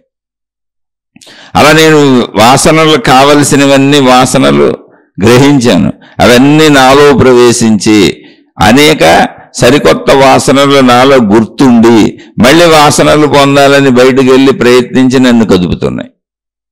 అంటే ఇలా నేను గ్రహించినవన్నీ నాలోకి వచ్చి చేరిపోయి నా మనసు అనేటువంటి నా సొంత సృష్టి ఏర్పడింది. అదే నా సొంత సృష్టి. నేను గ్రహించిందంతా నా సొంత సృష్టి. నేను, నావి, నాది, నావారు, నా కుటుంబం, నా తలకాయలో ఉన్న నా జ్ఞాపకాలు మొత్తం అంతా నా సొంత సృష్టి. ఎంత లోపల తయారు చేసుకున్న మనసులో ఎన్ని ఉండుంటే చూడండి ఒకసారి. ఒక మనిషి మనసులో ఎన్ని ఆలోచనలు ఉన్నాయి అని ఇప్పుడు మీరు ఒక పెన్ను కాగితం తీసుకొని మీ ఆలోచన ప్రతిదీ నేను అన్న మొదలుపెట్టి మెలకు వచ్చింది, నేను ఈ శరీరం నుంచి అన్ని రాయండి. ఒక కాగితం మీద రాసుకోండి. నేను ఈ శరీరము, ఈ బ్రష్ నాది, ట్రంక్లెండర్ నాది, ఇల్లు నాది, చెంబు నాది, తెప్పేళ్ళ నాది, నా భార్య, నా భర్త, నా పిల్లలు, అలా మొత్తం అసలు గుర్తున్నవన్నీ, వాహనం నాది, ఈ ఇల్లు నాది, నేల నాది, చెట్టు నాది, పుట్ట నాది, ఇలా మీకు గుర్తున్నవన్నీ రాసేసేయండి. నాది కాంతి మొత్తం గుర్తున్నాయండి మీ దృశ్యాలు. మీ మనసులో ఏముంటాయి?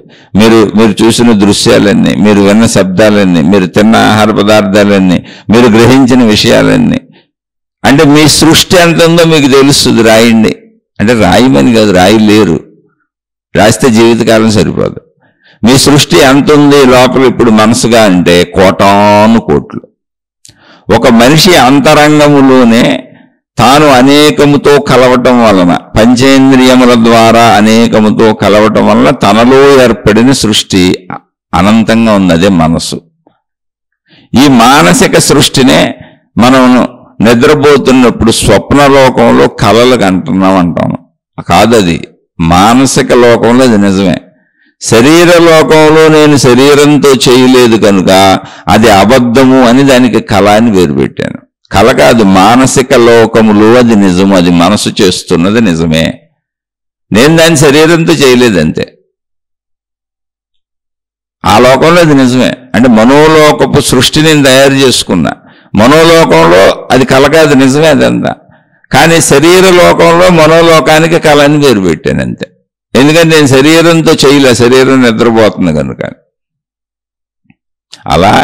ఇలా మనం ఎలా అయితే మనసు అనే అనంత సృష్టిని తయారు చేసుకొని ఆ అనంత సృష్టిలో మళ్ళీ శరీరము నిద్రపోతున్నప్పుడు, ఎందుకు మనం మనసు అనేది తయారు చేసుకుని దేంతో? శరీరం ఇంద్రియాలతో గ్రహించే శరీర సహజ శక్తులే మనసును తయారు చేసినాయి.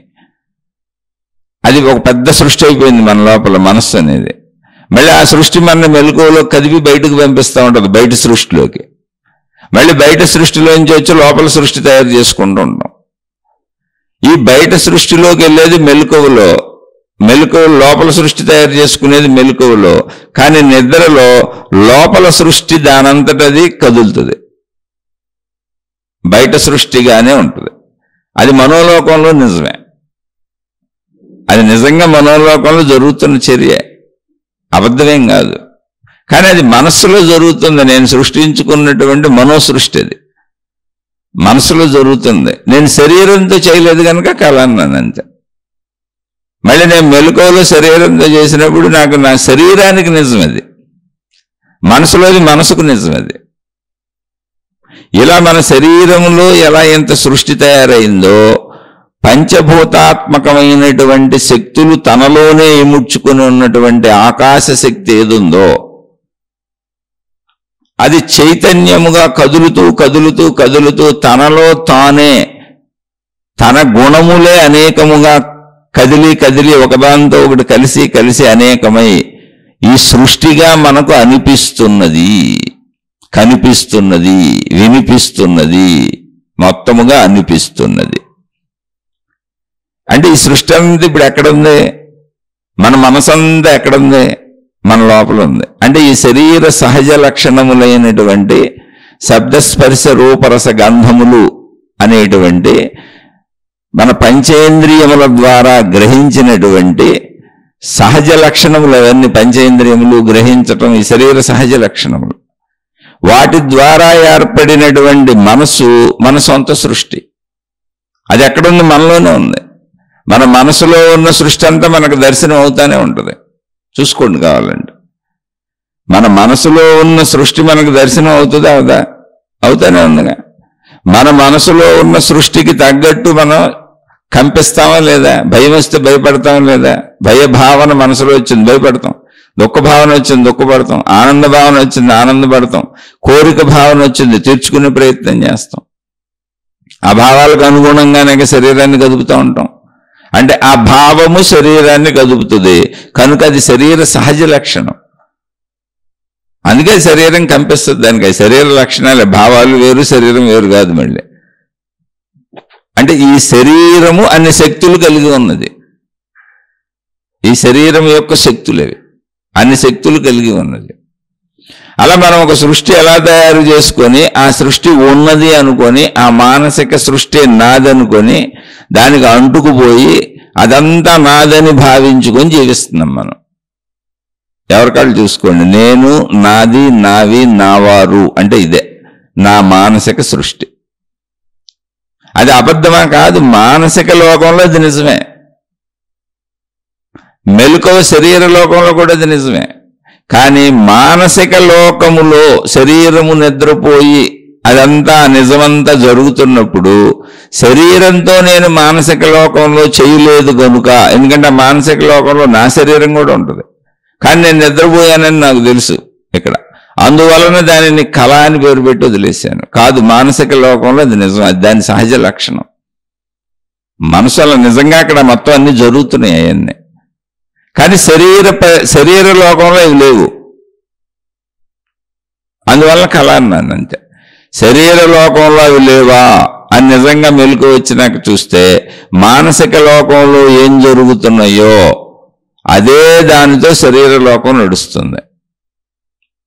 మానసిక లోకం అసలు ఎలా ఏర్పడింది అంటే శరీర లోకంలో నేను శరీరంతో తిరిగి గ్రహించి శరీర శక్తుల ద్వారా నేను పొందినటువంటివే గ్రహించినటువంటివే మనసుగా తయారైంది. కాబట్టి మానసిక లోకము శరీర లోకం వేరువేరు కాదు.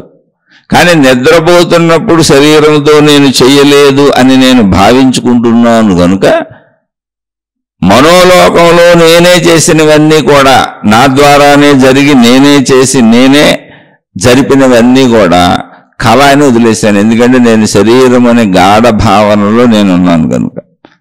కానీ ఆ మనసు కూడా నేనే, మనసు కూడా నాదే, ఆ మనసే ఈ శరీరాన్ని నడుపుతుంది. మెలకువలో దీన్ని పరిశీలిస్తే అర్థమవుతుంది. ఇప్పుడు నా మానసిక లోకానికి నా శరీర లోకానికి ఏమైనా భిన్నత్వం ఉన్నదా అంటే ఎటువంటి భిన్నత్వము లేదు. కానీ శరీరం ఉన్నా లేకపోయినా మానసిక లోకంలో నేను కదులుతూనే ఉండగలను, కదలగలను. శరీరంతో కూడా కలిపి కదలగలను, శరీరం లేకపోయినా కదలగలను. ఇది మానసిక లోకము శరీరం. ఈ శక్తి అక్కడదే, శరీర సహజ శక్తి. ఇది శరీరం లేకపోతే ఇదంతా జరగదు అసలు. కాబట్టి శరీరమునకు సహజమైన విషయాలు అవన్నీ. అలాగే ఆకాశ శరీరమునకు సహజమైన విషయములు ఏంటి అంటే దాని లక్షణములైన 4. ఆకాశము దాని సహజ తత్వము, అది శక్తితత్వము. ప్యూర్గా దాన్ని చూసినప్పుడు ఆకాశంలానే ఉంటుంది అంతే. కానీ దాని సహజ లక్షణములు ఏంటి అన్నప్పుడు గాలి, తేజస్సు, నీరు, భూమి, ఇవన్నీ దాని లక్షణములే దానిలో కదులుతున్నాయి. చైతన్యత వలన మనలో మన కదలికలు ఎలా జరిగి మనసు ఏర్పడిందో అలా మనసు అనేకముతో సమాగమం చెందడం వల్ల మనసు ఏర్పడింది. మనకి మన సహజ శరీరములో సహజంగా కలిగినటువంటి భావములు, సహజ శరీరములో సహజంగా ఉన్నటువంటి ఇంద్రియ ప్రవృత్తులు, సహజ శరీరములో సహజముగా ఉన్నటువంటి సహజ శక్తులు ఇంద్రియములను సహజ భావములు ఉత్పత్తి చేయించి ఇంద్రియములను కదిలించి అనేకము గ్రహించి అది మనసుగా ఏర్పడింది. ఇదంతా శరీర సహజ తత్వము. కానీ మన లోపల మనకి ఎంత సృష్టి ఉందో చూడండి. ఇప్పుడు ఎవరి కాళ్ళకి బోల్డ్ సృష్టి ఉంది లోపల. అందుకే ఎవరి దుఃఖాలు వాళ్ళే, ఎవరి సుఖాలు వాళ్ళే, ఎవరి జీవితం వాళ్ళే. సొంత భార్యాభర్తలైనా, మన నుంచే ఉత్పత్తి అయిన మన బిడ్డలైనా, వాళ్ళ నుంచే మన తల్లిదండ్రుల నుంచే ఉత్పత్తి అయిన మనమైనా, తల్లిదండ్రులకు మనం భిన్నంగానే ఉంటాం, మనకు భిన్నంగానే మన పిల్లలు ఉంటారు. సొంత వాళ్ళైనా, భార్యాభర్తలు రోజు కలిసి జీవించే వాళ్ళైనా అందరూ భిన్నంగానే ఉంటారు. ఎవరి సృష్టి వాళ్ళదే, ఎవరి సొంత సృష్టి వాళ్ళకు ఉంటుంది. ఏ ఇద్దరు సృష్టిలో అసలు కలవు. ఇది ఎందుకు చెబుతున్నానంటే సృష్టి చేసే అంత శక్తి మనిషికే ఉంది. నీలోనే సృష్టి చేసే అంత శక్తి ఉంది. అది గొప్ప విషయం కాదు, అది నీ సహజత్వం. అయితే అది నీ సృష్టి. ఎవరికి వాళ్ళకి అలా సృష్టి చేసుకునే శక్తి ఉంది, అదే మనసు. ఎవరి సొంత సృష్టి వాళ్ళ మనసు. అందుకే ఎవరి సుఖ దుఃఖాలు వాళ్ళవే, ఎవరి ఆలోచనలు వాళ్ళవే, ఎవరి భావాలు వాళ్ళవే, ఎవరి సొంత సృష్టి వాళ్ళదే. ఇక్కడ గమనించవలసిన విషయం ఏంటంటే బాహ్యంలో నువ్వు ఎంత సృష్టిని చూస్తున్నావో, చెట్లో, పొట్లో, గొట్లో ఎంత సృష్టి నీకు కనబడుతుందో అంత సృష్టిని చెయ్యగలిగినటువంటి సమర్థత, చేస్తున్నటువంటి సమర్థత, చేసినటువంటి సమర్థత నీలో ఉంది. నీ మనసులో అన్ని ఉన్నాయి. నువ్వు ఎన్ని ఉన్నాయో నీ మనసులో రాసుకోసారి. ఎన్ని విషయాలు ఉన్నాయో రాసుకో. మళ్ళీ ఇంకా కొత్త మనసు తయారవుతూనే ఉంటుంది, రోజు చేస్తూనే ఉంటావు. నీ మనసు నీ సృష్టి, అది ఎక్కడుంది? నీలో ఉంది, ఎవరికి కనపడదు. ఇప్పుడు నా సృష్టి ఎవరికి కనపడుతుంది? నాకే కనపడుతుంది, ఇంకెవరికి కనపడదు. ఎవరి సృష్టి వాళ్ళకే కనపడుతుంది, ఇంకెవరికే కనపడదు. ఎవరి సృష్టి వాళ్ళకే కనపడుతుంది, ఇంకెవరికి కనపడదు. ఎవరి మనసు వాళ్ళకే తెలుసు, ఇంకెవరికి తెలియదు. కానీ అక్కడ సృష్టి ఉందా లేదా? ఉంది, బోల్డ్ సృష్టి ఉంది, అనంత సృష్టి ఉంది. నా లోపల మానసిక సృష్టి ఎంత మనిషిది అంటే దాని పేరు అనంతం అని చెప్పొచ్చు. ఎందుకని? ఇప్పటికి తయారైనయే అంత ఉందో తెలియదు, కోటాను కోట్లోనే నేను గ్రహించిన విషయాలు ఇంకా నేను గ్రహిస్తూనే ఉంటాను, దానికి లిమిట్ లేదు. ఇప్పుడు చూడండి, మనసుతో మానసిక శక్తిలో ఎన్ని విషయాలు వేసినా ఇరుకవటం కానీ, బరువు అవటం కానీ, ఇంకా వద్దు అనిపించటం కానీ, నేను మొయ్యలేని అనిపించటం కానీ మనసుకేం అనిపించదు. అసలు బరువు అనే పదమే ఉండదు, ఇరుకనే పదమే ఉండదు. ఎన్నైనా అందులో పడతానే ఉంటాయి. అంటే అది అనంతము, ఇన్ఫినిట్. నా సృష్టి కూడా ఎంత సృష్టి అయినా తయారు చేసుకోగలను మానసికంగా నేను. అంటే అది నా సొంత సృష్టి. అది ఎక్కడుంది ఆ శక్తి? అది నా శరీర సహజ లక్షణము. నా శరీరంలోనే ఆ శక్తి ఉంది. నా మనస్సును సృష్టించుకోగలిగిన, నా సృష్టిని నేను సృష్టి చేసుకోగలిగిన, మనోసృష్టిని చేసుకోగలిగినటువంటి శక్తి నా శరీరంలో సహజంగా ఉంది, నాకే ఉంది. అలా అందరికీ ఉంది. అలా ఎవరు సృష్టిని చేసుకుంటున్నారు అంటే నువ్వు సృష్టికర్తవే, నీ పరంగా, నీ మనసు పరంగా.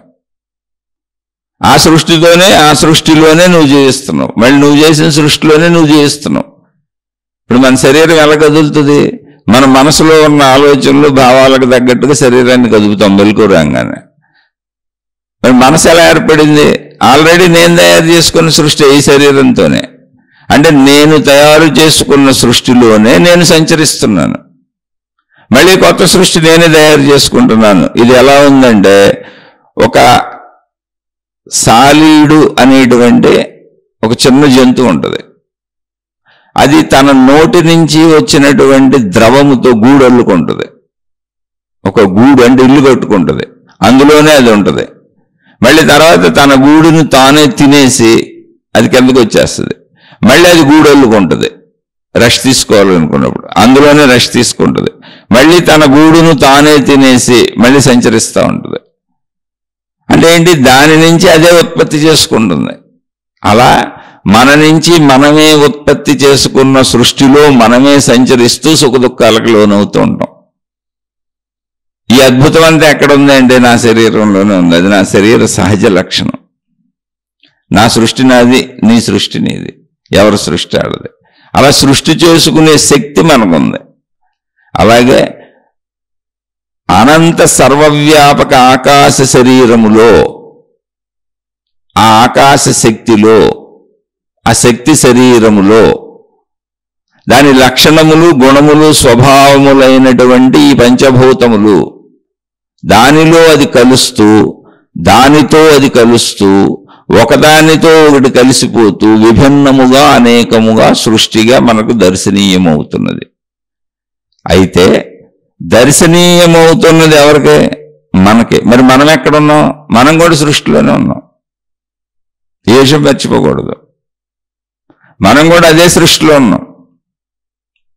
ఇప్పుడు చెట్లుగా, పుట్లుగా, గుట్లుగా, భూమి అనే గ్రహంగా, అనే గ్రహగోళాలుగా, నక్షత్రాలుగా, సముద్రాలుగా, నదులుగా తయారైంది. అలా కనపడుతున్నది అన్నంత ఏంటి? ఇప్పుడు మన మనోలోకంలో మనకు కనపడతలే.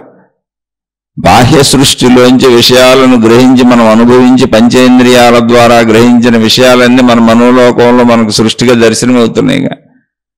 మళ్ళీ ఆ సృష్టిగా దర్శనమైనవే భావోత్పత్తిగా, ఆలోచనలుగా మన ప్రేరేపించినప్పుడు మళ్ళీ ప్రాపంచిక సృష్టిలోకి వెళ్ళి వాటిని అనుభవించి తెచ్చుకొని అనుభవిస్తున్నాంగా.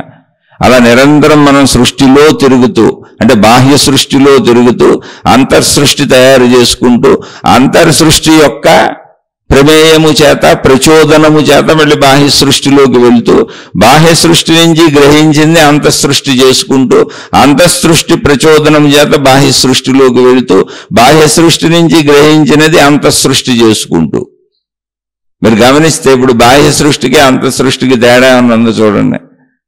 శరీరం అనే మాధ్యమము చేత బాహ్య సృష్టిలోకి వెళ్ళి దాంట్లో కలుస్తున్నాం, అక్కడి నుంచి విషయాలను తెచ్చుకుంటున్నాం, అంతరంగ సృష్టి తయారు చేసుకుంటున్నాం. అంతరంగ సృష్టిలో ఉన్నవేంటి? బాహ్య సృష్టిలో ఉన్న విషయాలే. కానీ శరీరం అనేటువంటి మాధ్యమం ఒకటే అంతర్సృష్టి, బాహ్య సృష్టి అని వేరువేరుగా చూపిస్తుంది, వేరువేరుగా చూపిస్తుంది. ఇప్పుడు అంతర్సృష్టిలో ఏమున్నాయి? బాహ్య సృష్టిలోంచి తెచ్చుకున్న విషయాలే ఉన్నాయి. అంతఃసృష్టి ఎంత ఉంది? అనంతంగా ఉంది. బాహ్య సృష్టి ఎంత ఉంది? అనంతంగా ఉంది. బాహ్య సృష్టిలోంచి నువ్వు తెచ్చుకోవటానికి విషయాలు ఎన్ని తెచ్చుకున్నా అక్కడ తరిగిపోయి తగ్గిపోయి బాహ్య సృష్టి అంతమైపోద్దా? లేదు, అది అనంతంగా ఎప్పటికే ఉంటుంది. నేను ఎన్ని తెచ్చుకున్నా అందులో ఇంకా ఉత్పత్తి అవుతూనే ఉంటాయి. అక్కడ ఎప్పుడు అవన్నీ ఉంటాయి. బాహ్య సృష్టి తరగదు, అది ఎప్పుడు సృష్టిగా కొనసాగుతూనే ఉంటుంది. పోనీ అవన్నీ అంతఃసృష్టిలోకి తెచ్చుకుంటున్నాను కదా, అంతఃసృష్టి ఇరుకైపోద్దా? అంతఃసృష్టి అంటే నేను తెచ్చుకొని తయారు చేసుకుంటున్న నా మనోసృష్టి అంతఃసృష్టి అంటే అంతరంగ సృష్టి ఇరుకైపోద్దా? బరువు అయిపోద్దా? అవదు. చాలా అంటదా? అందో. అది శరీరాన్ని కదుపుద్ది. మళ్ళీ వెళ్ళి బాహ్య సృష్టిలోకి వెళ్తాను అంటే బాహ్య సృష్టిని అంతఃసృష్టిని ఒకసారి గమనించి శరీరముతో బాహ్య సృష్టిలోకి వెళ్తాం, అక్కడి నుంచి తెచ్చుకునే అంతఃసృష్టిలో వేసుకోవటం. ఇదేనా కదా? చూసుకోండి ఒకసారి. అనుభవించటము అంటే బాహ్య సృష్టిలోంచి తెచ్చుకొని అంతఃసృష్టిలో వేసుకుంటున్నాం. ఇది ఎలా జరుగుతుంది? శరీరము ద్వారా ప్రయత్నించి అనుభవించటం ద్వారా, గ్రహించటం ద్వారా. అంటే అదే సృష్టిని మళ్ళీ ఇక్కడ లోపల అంతరంగంలో తయారు చేసుకుంటున్నాం, అంతే తేడా ఏం లేదు. దానికి శరీరము మాధ్యమముగా ఉన్నది. జాగ్రత్తగా గమనిస్తే అది అలా ఉండటము అనేది శరీర లక్షణముగా ఉన్నది. అది శరీర సహజ లక్షణాలు. ఇప్పుడు లోపల ఉన్న సృష్టి, బయట ఉన్న సృష్టి, అంతఃసృష్టి, బాహ్య సృష్టి. బాహ్య సృష్టి అన్నప్పుడు, అంతఃసృష్టి అన్నప్పుడు ఈ భావనకి మూల కారణం ఏంటి? శరీరము బాహ్యములో సంచరించి అక్కడ ప్రయత్నించి విషయములను అనుభవించి గ్రహించి అంతఃసృష్టి తయారు చేసుకుంటుంది. ఇది శరీర సహజ ప్రక్రియ. అని ఇక్కడ అంతరంగంలో ఉన్న మనసు సృష్టే, తయారు చేయబడింది. బాహ్యము సృష్టే, సృజించబడింది. అయితే బాహ్య సృష్టి ఎలా సృజించబడి ఉన్నది అన్నప్పుడు అనంత ఆత్మశక్తి యొక్క లక్షణములు, గుణములు, స్వభావములు నిరంతరము దానిలో చెలిస్తూ కదులుతూ దానిలోనే అది సృష్టిగా తనను తాను వ్యక్తపరుచుకుంటున్నది. ఆ వ్యక్తపరుచుకోబడినటువంటి సృష్టిలోనే నేను కూడా ఉన్నాను.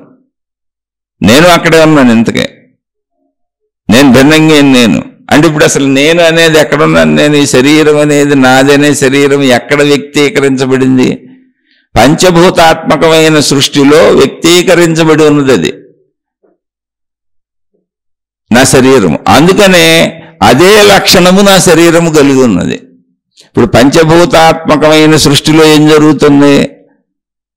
అనంత ఆత్మశక్తి అనేటువంటి ఆకాశ తత్వముగా ఉన్నటువంటి శక్తి శరీరము ఏదున్నదో, ఆకాశమని పిలువబడుతున్నది శక్తి శరీరము. శరీరముగా అది నిర్గుణము, నిరాకారము, అనంతము, సర్వవ్యాపకము, అఖండము. అది దాని శరీర లక్షణములు. కానీ ఆ శరీరములో శక్తులు, పంచభూతాత్మకమైన శక్తులు మన శరీరములో అనేకం పనిచేస్తున్నట్టు, మన శరీరంలో అనేకం పనిచేసి అనేకము గ్రహించి మన మనోసృష్టి మనం తయారు చేసుకున్నట్టు, ఆ మనోసృష్టి యొక్క స్పందనలకు తగ్గట్టుగా మన శరీరం కదులుతున్నట్టు, మళ్ళీ అది ప్రయత్నించుకుంటూ సుఖదుఖములకు లోనవుతున్నట్టు, సుఖములున్నట్టు దుఃఖములున్నట్టు అనేక భావములు, అనేక విభేదత్వము, అనేకత్వము ఉన్నట్టుగా నేను అలా అనుకుంటూ భావించుకుంటూ సుఖదుఖములకు లోనవుతూ జీవిస్తున్నానో, అలాగే ఆకాశ శరీరములో అనేక కదలికలు దాని గుణముల చేత, దాని స్వభావముల చేత, దాని శక్తుల చేత దానిలోనే జరుగుతూ దానిలోనే ఏర్పడినటువంటి దాని మనోసృష్టి మనకు కనపడుతున్న మొత్తం సృష్టి. ఇదంతా శక్తి శరీరము యొక్క మనోసృష్టి. నా మనోసృష్టి నాలో ఉంది, మీ మనోసృష్టి మీలో ఉంది. శక్తి శరీరము యొక్క మనోసృష్టి దానిలో ఉంది, దానిలోనే మనం కూడా ఉన్నాం. ఆ సృష్టిలోనే మనం కూడా ఉన్నాం. అలా శక్తి శరీరము యొక్క మనోసృష్టి మొత్తం మనకు కనపడుతున్న ప్రకృతి విశ్వమంతా, అందులో మనం కూడా ఉన్నాం. అయితే దాని లక్షణము, దాని గుణము, దాని స్వభావము, అది ఏర్పడటం ఎలా అనే ప్రక్రియలు దానిలో దానికే జరుగుతున్నవి కనుక ఆ శక్తి శరీరము యొక్క మనోసృష్టి, శక్తి శరీరము యొక్క సహజ లక్షణములు, శక్తి శరీరము యొక్క సహజ శక్తులు, శక్తి శరీరము యొక్క సహజ కదలికలు, శక్తి శరీరము యొక్క సహజ కదలికల వలన ఏర్పడిన దాని మనోసృష్టి మనకు ఎంత అనంత విశ్వసృష్టిగా కనపడుతూ వినపడుతూ అనిపిస్తూ ఉన్నది. అందుకనే అదే లక్షణములతో మన శరీరము కూడా స్పందిస్తున్నది. మనకు కూడా సేమ్ అలాగే అనిపిస్తుంది. మనలోనే కదులుతున్నట్టు, మనలోనే అన్ని జరుగుతున్నట్టు, మన శరీరములోనే అన్ని ప్రక్రియలు, అంటే శక్తి శరీరములో ఎలా జరుగుతున్నదో సేమ్ ఆ ప్రాసెస్ అంతా మన శరీరములో మనకు జరుగుతున్నట్టు మనకు అనిపిస్తుంది. కానీ యాక్చువల్గా శక్తి శరీరములో జరిగి సృష్టిగా ఉన్నదంతా దాని మనోసృష్టి. దాని మనోసృష్టిలో నేనున్నాను. కానీ దాని మనోసృష్టిలో దాని సహజ శక్తి శరీరములో ఉన్న శక్తులు ఎలా స్పందించి దాని మనోసృష్టిలో అనంత విశ్వముగా ఎలా అది తనకు తానే కనపడుతున్నదో, వినపడుతున్నదో, వ్యక్తమవుతున్నదో, తనలో తనకు తానే అది దర్శనమవుతున్నదో, అలా నా మనోసృష్టి నాలో నాకే దర్శనమవుతున్నది, నాలో నాకే తయారవుతున్నది, నా శరీరములో నాకే తయారవుతున్నది. ఇది మొత్తము శక్తి శరీరము, అది నా శరీరము. ఇది రెండు పోలిక వలె ఉంటాయి అంతే. సేమ్ నా శరీరం ఎలా పనిచేస్తుందో శక్తి శరీరం అలాగే పనిచేస్తుంది. అయితే ఇక్కడ శక్తి శరీరములోనే నేను కూడా ఉన్నాను, కానీ నాకు ఆ విషయం తెలియదు. కనుక శక్తి తత్వమును ఎలా తెలుసుకోవాలి అంటే, నీ తత్వమును తెలుసుకుంటే నీకు శక్తి తత్వం అర్థమైపోద్ది. యాజ్ ఇట్ ఈజ్గా నువ్వు శక్తి తత్వంలోనే ఉన్నావు కనుక నీ శరీర తత్వము కూడా అలాగే ప్రకంపిస్తుంది. దాని వల్లనే జరుగుతుంది నీలో కూడా సేమ్ యాజ్ ఇట్ ఈజ్గా. ఎందుకంటే అక్కడ ఏం జరుగుతుందో ఇక్కడ అదే జరుగుతుంది. అందుకే దానిని బ్రహ్మాండం అన్నారు, ఒక మనిషిని పిండాండం అన్నారు. ఒక మనిషిలో అంటే ఈ పిండాండములో జరిగేటువంటి ప్రక్రియలన్నీ ఎలా ఉన్నాయో బ్రహ్మాండములో జరిగే ప్రక్రియలన్నీ అలాగే ఉన్నాయి. అనంత సృష్టిలో అంటే అనంత సర్వవ్యాపక ఏకత్వపు అఖండపు ఆకాశ శరీరములో సృష్టి ఎలా దాని మనసులో దానికి అనిపిస్తున్నదో, ఉన్నదని కనిపిస్తున్నదో, అది ఎలా భావించుకుంటున్నది, అది శక్తి భావన. దానిలో దానికి దాని శక్తుల చేత దానికి అనిపిస్తున్న భావన, అది సహజ భావనే దానికి. ఎందుకంటే దానికి అంత శక్తి కలిగి ఉంది, అది అంత శక్తి కలిగి ఉన్నది. ఎంత సృష్టిగా అవ్వగలిగినటువంటి శక్తులన్నీ అది కలిగి ఉంది. ఎక్కడవుతుంది? దానిలోనే. దాని భావన అది, దాని మనోలోకం అది. అందులో నేను ఉన్నాను, మీరు ఉన్నారు, అందరం ఉన్నాం. అందువలన మన మనోలోకంలో అంటే దానికి ఎలా అనిపిస్తుందో మనకు కూడా అలా అనిపించేలా ఉంది. దాని సారూప్యత మన సారూప్యత అది. ఎందుకంటే దానిలోనే ఉన్నాం మనం, దానితోనే ఉన్నాం మనం. ఈ విషయం తెలుసుకుంటే చాలు. అయితే ఇది తెలుసుకోవాలంటే దాన్ని తెలుసుకోవాలి ముందు. అనంత ఆత్మశక్తి ఆ శరీరాన్ని తెలుసుకోవాలి, దాని స్వరూప స్వభావాలను తెలుసుకోవాలి. అసలు ఒక విశ్వశక్తి ప్రకృతి శక్తి ఉన్నదని తెలుసుకోవాలి, అది ఎలా పనిచేస్తుందో తెలుసుకోవాలి. అలా తెలుసుకోవాలి అంటే బయట తెలుసుకోవడానికి దారి లేదు. నాలో నేను నన్ను తెలుసుకోవాలి. ఎందుకని నేను అది భిన్నత్వం కాదు, నేను అందులోనే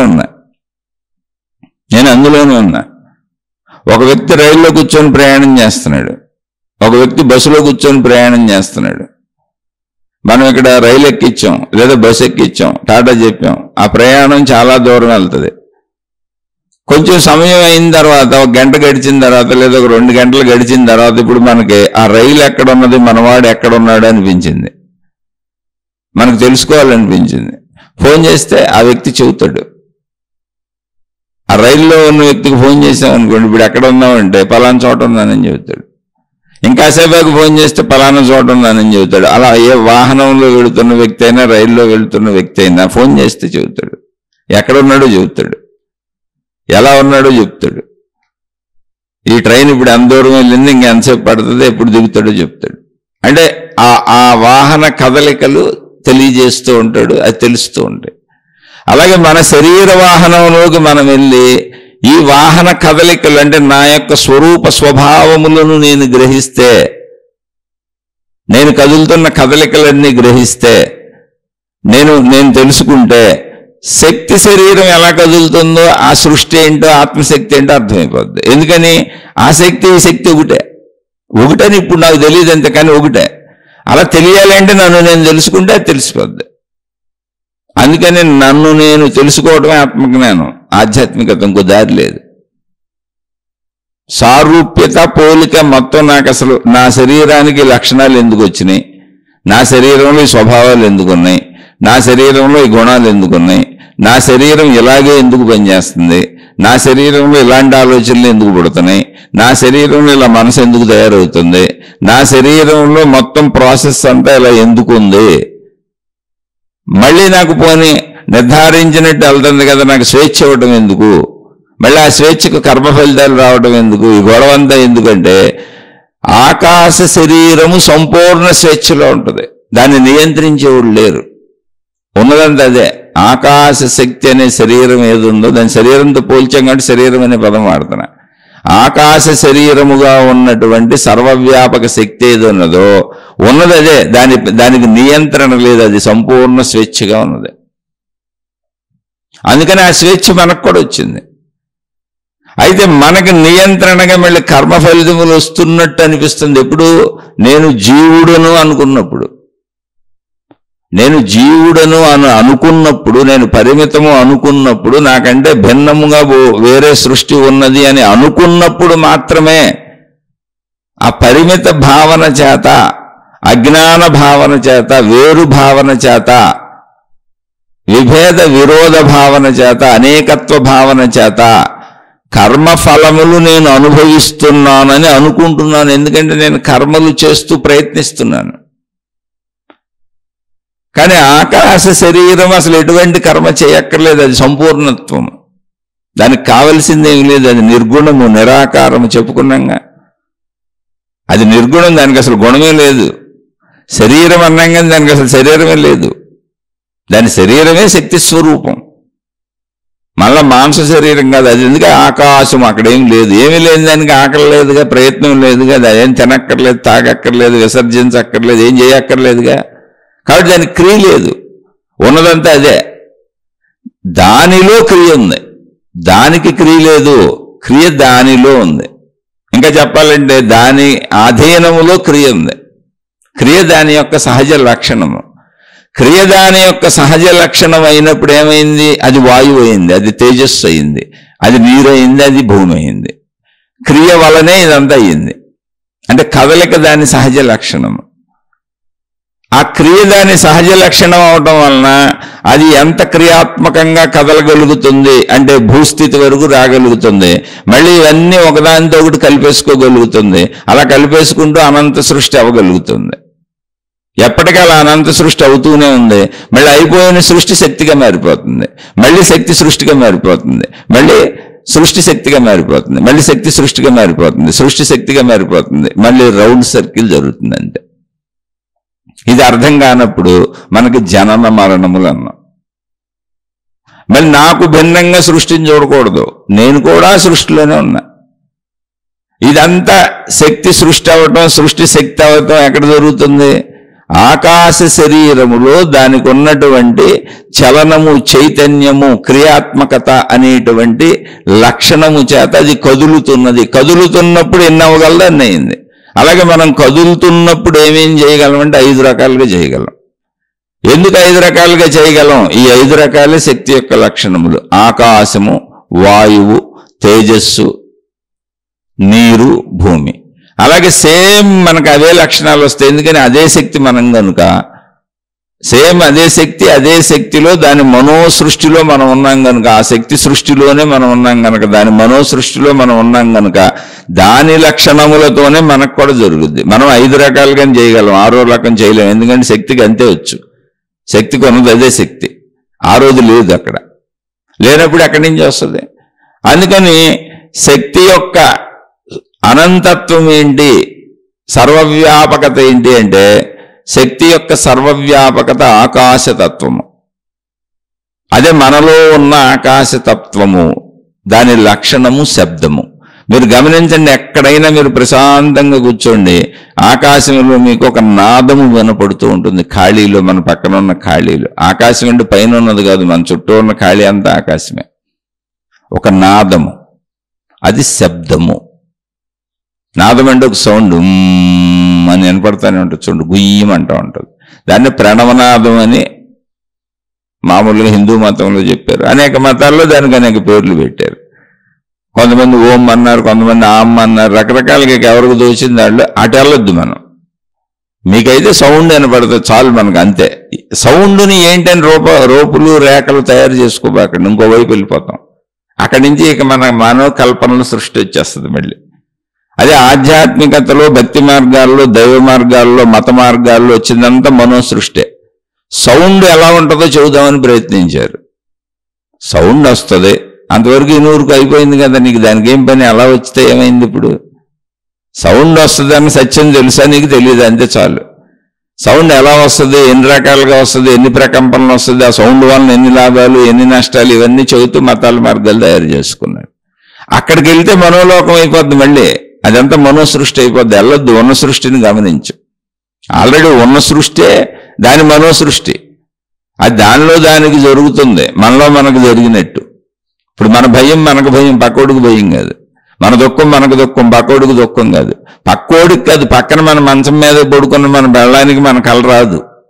మన కళ్ళలో మనం ఎగిరెగిరి పడిపోతాం. పక్కన మన బెళ్ళం లేచి ఏమైందండి, ఎందుకండి, ఏమైంది, కంగారు పడుతున్నారంటది. ఓహో ఇది కళ అని ఏం లేదులే, పడుకో, కళ వచ్చింది, పేడ కళ అంటాం.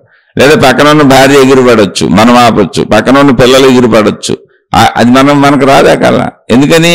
ఎవరి సృష్టి వాడదే, ఎవరి లోకం వాడదే. అక్కడ ఆ విషయాన్ని మనం కరెక్ట్గా గమనిస్తే సత్యం అర్థమవుతుంది. అందుకని మనో సృష్టి చేయబాకండి. శబ్దం వినపడుతుంది, ఆకాశములో శబ్దం ఉంది అంటే ఆకాశ శరీరములోనే నిర్గుణ నిరాకారమైనటువంటి సర్వవ్యాపక ఆకాశ తత్వములోనే ఒక నాదము ఉన్నది. అందుకని ఆకాశ స్వరూపము స్వభావం ఏంటంటే శబ్దము. అది మనలో కూడా ఉంది, చెవి ద్వారా శబ్దం వింటాం. అంటే ఆకాశతత్వంగా మనలో పనిచేస్తుంది ఏంటి? చెవి, శబ్దము, శబ్దం. అక్కడి నుంచి వాయువు కదలికి వచ్చింది. చూడండి, గాలి పీల్చుకుంటాం, శరీరం అంతా గాలి లేకపోతే అసలు శరీరం కదలదు. ఏలు కదలాలన్నా గాలి ఉండాలి. చలన ప్రక్రియకి ఆధారమైనదే గాలి. క్రియాత్మకమైనది ఏది జరగాలన్నా గాలి ఉండాలి. ప్రాణవాయువుని పీల్చుకోవడం ఆపేసినప్పుడు చూడండి, శరీరం స్తంభించిపోద్ది, చనిపోయాడని చెబుతారు. కాబట్టి ప్రాణవాయువుగా అంటే వాయుతత్వంగా గాలి, ఆకాశతత్వంగా ఏంటి? శబ్దము, చెవి పనిచేస్తుంది. వాయుతత్వంగా మొత్తం ప్రాణవాయువు సంచారం శరీరం అంతా జరిగి కదలికలు, క్రియకు ఆధారమైందే వాయువు. పీల్చుకుంటున్నాం వదిలేస్తున్నాం, పీల్చుకుంటున్నాం వదిలేస్తున్నాం. ఆ వాయువు నిరంతరం శరీరాన్ని కదుపుతూ ఉంటుంది. అసలు కదలిక ఉండదు వాయువు లేకపోతే. అందుకే ప్రాణవాయువు అంటారు. అది పోయిందంటే, మనిషి చనిపోయాడంటే ఏంటంటే వాయు కదలిక ఆగిపోయింది. ముక్కుగాడు వెళ్ళిపెట్టి చూస్తారు, ఆగిపోయింది, ఇంకా టప్ప పోయాడని. వాయువు. తేజస్సు మనలో ఉన్నటువంటి ఉష్ణోగ్రత, వేడి, తేజోతత్వము. మళ్ళీ అలా ఉష్ణోగ్రత వేడి పనిచేస్తుంది చూడండి మనలో. అలాగే ఈ తేజస్సు దృశ్యము నేత్రముల ద్వారా తెలుసుకుంటున్నాం. మనలో పనిచేస్తున్న తీరేంటి? ఇంద్రియ పనితీరేంటి? నేత్రము, తేజస్సు. దృశ్యములు చూడగలుగుతున్నాం, అక్కడ తేజోశక్తి పనిచేస్తుంది. తర్వాత ద్రవత్వ స్థితి అంటే రుచులు, తీసుకునే ఆహార పదార్థములన్నీ జీర్ణమై పచనమై అదంతా శక్తిగా మారిపోయి ఆహారం శరీరంగా మారిపోతుంది. అది మెయిన్గా రుచి అనే ఇంద్రియం నోట్లో వేసుకొని తినటం ద్వారా దాన్ని రుచులు అన్నారు. కానీ మొత్తం శరీరతత్వంగా వెళ్ళేది అదే. శబ్ద స్పర్శ రూప రస అన్నప్పుడు రసములు పీల్చుకుంటుంది శరీరం. అందుకని నాలుకని కాదు, అక్కడ రుచి తెలుస్తుంది అంతే. కానీ అసలు శరీరం నిలబడేది రసము ద్వారా. రసము రక్తం అవుతుంది, పచనమైనాక రసాన్ని పీల్చుకుంటుంది. సరే, దాన్ని నాలుక అని చెప్పుకుందాం, ఎందుకంటే రుచులు తెలుస్తున్నాయి కాబట్టి. యాక్చువల్గా అది నాలుగు కాదు, మన శరీరమే. నోటి ద్వారా జరిగేటువంటి ఆహార సేవనం, ఆకలి. ఇంకా చెప్పాలంటే కరెక్ట్గా ఆకలి. నాలుకని రుచిగా పెట్టుకున్నాం మనం, ఇంద్రియంగా పెట్టుకున్నాం. కానీ ఆకలి అనేదే మన శరీరం ద్వారా వెళ్ళేది నోరు అనేటువంటి ఇంద్రియం. నోరు అనే ఇంద్రియం అక్కడ అలా పనిచేస్తుంది. ఏది? ద్రవతత్వము, నీటి తత్వం. భూతత్వము మొత్తం మన మాంస శరీరం. భూతత్వంగా ఉందని చూడండి మన మాంస శరీరం. అదే భూతత్వము వాసనలు అని చెబుతారు. అంటే వాసనలు ముక్కు ద్వారా గ్రహించబడే వాసనలు, అన్ని వాసనలు తెలుసుకుంటూ ఉంటుంది. ఆఖరిగా మన శరీరం భూతత్వంగా మారుతూ ఉంటుంది. అంటే మాంస ఎముకలుగా మారుతుంది. అది భూతత్వము. యాక్చువల్గా ఇంద్రియములుగా అయినప్పుడు భూతత్వము గంధము వాసన అన్నారు, భూమి లక్షణం. ఇలా 5 తత్వాలు మనలో ఉన్నవి 5 కనుక 5గా పనిచేస్తూ ఉంటాయి. అంతే, ఇంకా మార్పే ఉండదు. ఉన్నవి అవే 5 మనలో పనిచేస్తూ ఉంటాయి. అయితే ఈ 5 మనలో పనిచేస్తున్నప్పుడు ఈ 5 మిక్సింగ్ నిరంతరం మనలో జరుగుతూనే ఉంటుంది. జరిగిందే మన మనసు అవుతూ ఉంటుంది. మళ్ళీ ఆ మనసు మన శరీరంతో బయటకు పంపిస్తూ ఉంటుంది. బయట ప్రపంచంలో విషయాల్లోకి వెళ్తూ ఉంటాం, బయట సృష్టిలోకి వెళ్తాం, అందులోంచి విషయాలు తెచ్చుకుంటాం, లోపల సృష్టి తయారు చేసుకుంటాం. చూసుకోండి, బయట సృష్టిలోంచి విషయాలను తెచ్చుకొని లోపల సృష్టి తయారు చేసుకోవటాన్నే ప్రయత్నము, పొందటము, అనుభవము అన్నాం. అంతే. కానీ నిరంతరం మీరు గమనిస్తే జరిగేది ఏంటంటే బయట సృష్టి, లోపల సృష్టి, బయట సృష్టి, లోపల సృష్టి, బయట సృష్టి, లోపల సృష్టి. ఈ బయట సృష్టి, లోపల సృష్టి మొత్తం మెలకువలో జరుగుతుంది. ఈ 2 సృష్టిలకి మధ్యలో నిద్ర, అసలు ఏ సృష్టి భావన లేనటువంటి నిరాకార ఆకాశ శరీరంలో లీనమైపోతూ ఉంటాం. ఉన్న ఆకాశ శరీరంలో లీనమైపోతూ ఉంటాం, ఆ శక్తి శరీరంలో లీనమైపోతూ ఉంటాం. అందుకని నేనన్న భావన ఉండదు, సృష్టి భావన ఉండదు. ఇది రోజు జరుగుతుంది. ఇందులో అద్భుతం ఏం లేదు, మహిమేం లేదు, మాయ ఏం లేదు, నువ్వు ఎక్కడికో పరుగు లేదు, ఇందుకోసం తపస్సులు కూడా ఏం చేయక్కర్లేదు. ఇది గమనించుకో, నీలో నువ్వు ఈ భావాలను దృఢపరుచుకో, ఇవి నిజమా అబద్ధమా తేల్చుకో. ఇది పచ్చిగా 100కి 100 పాళ్ళు నిజమని తేలే వరకు ప్రయత్నించుకుంటానే ఉండు. ఆ గాఢ భావన నీకు కలిగిన రోజు నేను శక్తిని నీకు అర్థమైపోద్ది. శక్తిలో జరుగుతున్న చర్యలు ఇవి, నాలో జరుగుతున్న చర్యలు. వీటికి నేనేమి భయపడక్కర్లేదు, బాధపడక్కర్లేదు, దుఃఖపడక్కర్లేదు, ఆనందపడక్కర్లేదు. ఇదంతా ఒక సహజ ప్రక్రియ. సంపూర్ణముగా నేను శక్తిని అని తెలుస్తుంది. నిద్ర అనేటువంటి ప్రక్రియ ఏంటంటే సహజ శక్తి శరీరములోకి వెళ్ళిపోతున్నాం. మళ్ళీ మెలకువ అనే ప్రక్రియ ఏంటంటే సృష్టిలోనికి వచ్చి సృష్టిలో ఉన్నటువంటి నా శరీరముతో బాహ్య సృష్టిలోంచి అంతఃసృష్టి తయారు చేసుకుంటున్నాను. ఎందుకని? సృష్టి తయారు చేయటం, ఎప్పుడూ సృష్టిగా మారటం అనేది అనంత ఆత్మశక్తి యొక్క లక్షణము, గుణము, స్వభావము. దానిలో అది కదులుతూ దాని మనోలోకంలో అది మొత్తం ఎన్నిగా అవుతున్నట్టు తనను తాను గమనించుకొని, తనను తాను భావించుకొని, తనలో తాను చూసుకుంటున్నది. ఎలా అంటే మీ మనసులోకి మీరు చూసుకోండి ఒకసారి కళ్ళు మూసుకొని. మీలో ఎన్ని ఉన్నాయో, భయాలు ఉన్నాయి, బాధలు ఉన్నాయి, దుఃఖాలు ఉన్నాయి, ఆశలు ఉన్నాయి, కోరికలు ఉన్నాయి, గ్రహించినవన్నీ ఉన్నాయిగా. మన లోపలికి మనం చూసుకుంటే మన మనసు మనకు ఎలా కనపడుతుందో, శక్తి శరీరములో శక్తికి దాని మనసు సృష్టిలా కనపడుతుంది. శక్తి శరీరములో శక్తికి దాని మనసు దానికి సృష్టిలా కనపడుతున్నది. ఆ కనపడుతున్న అంటే శక్తికి కనపడుతున్న సృష్టిలో మనం కూడా ఉన్నాం. అది శక్తి మనసు.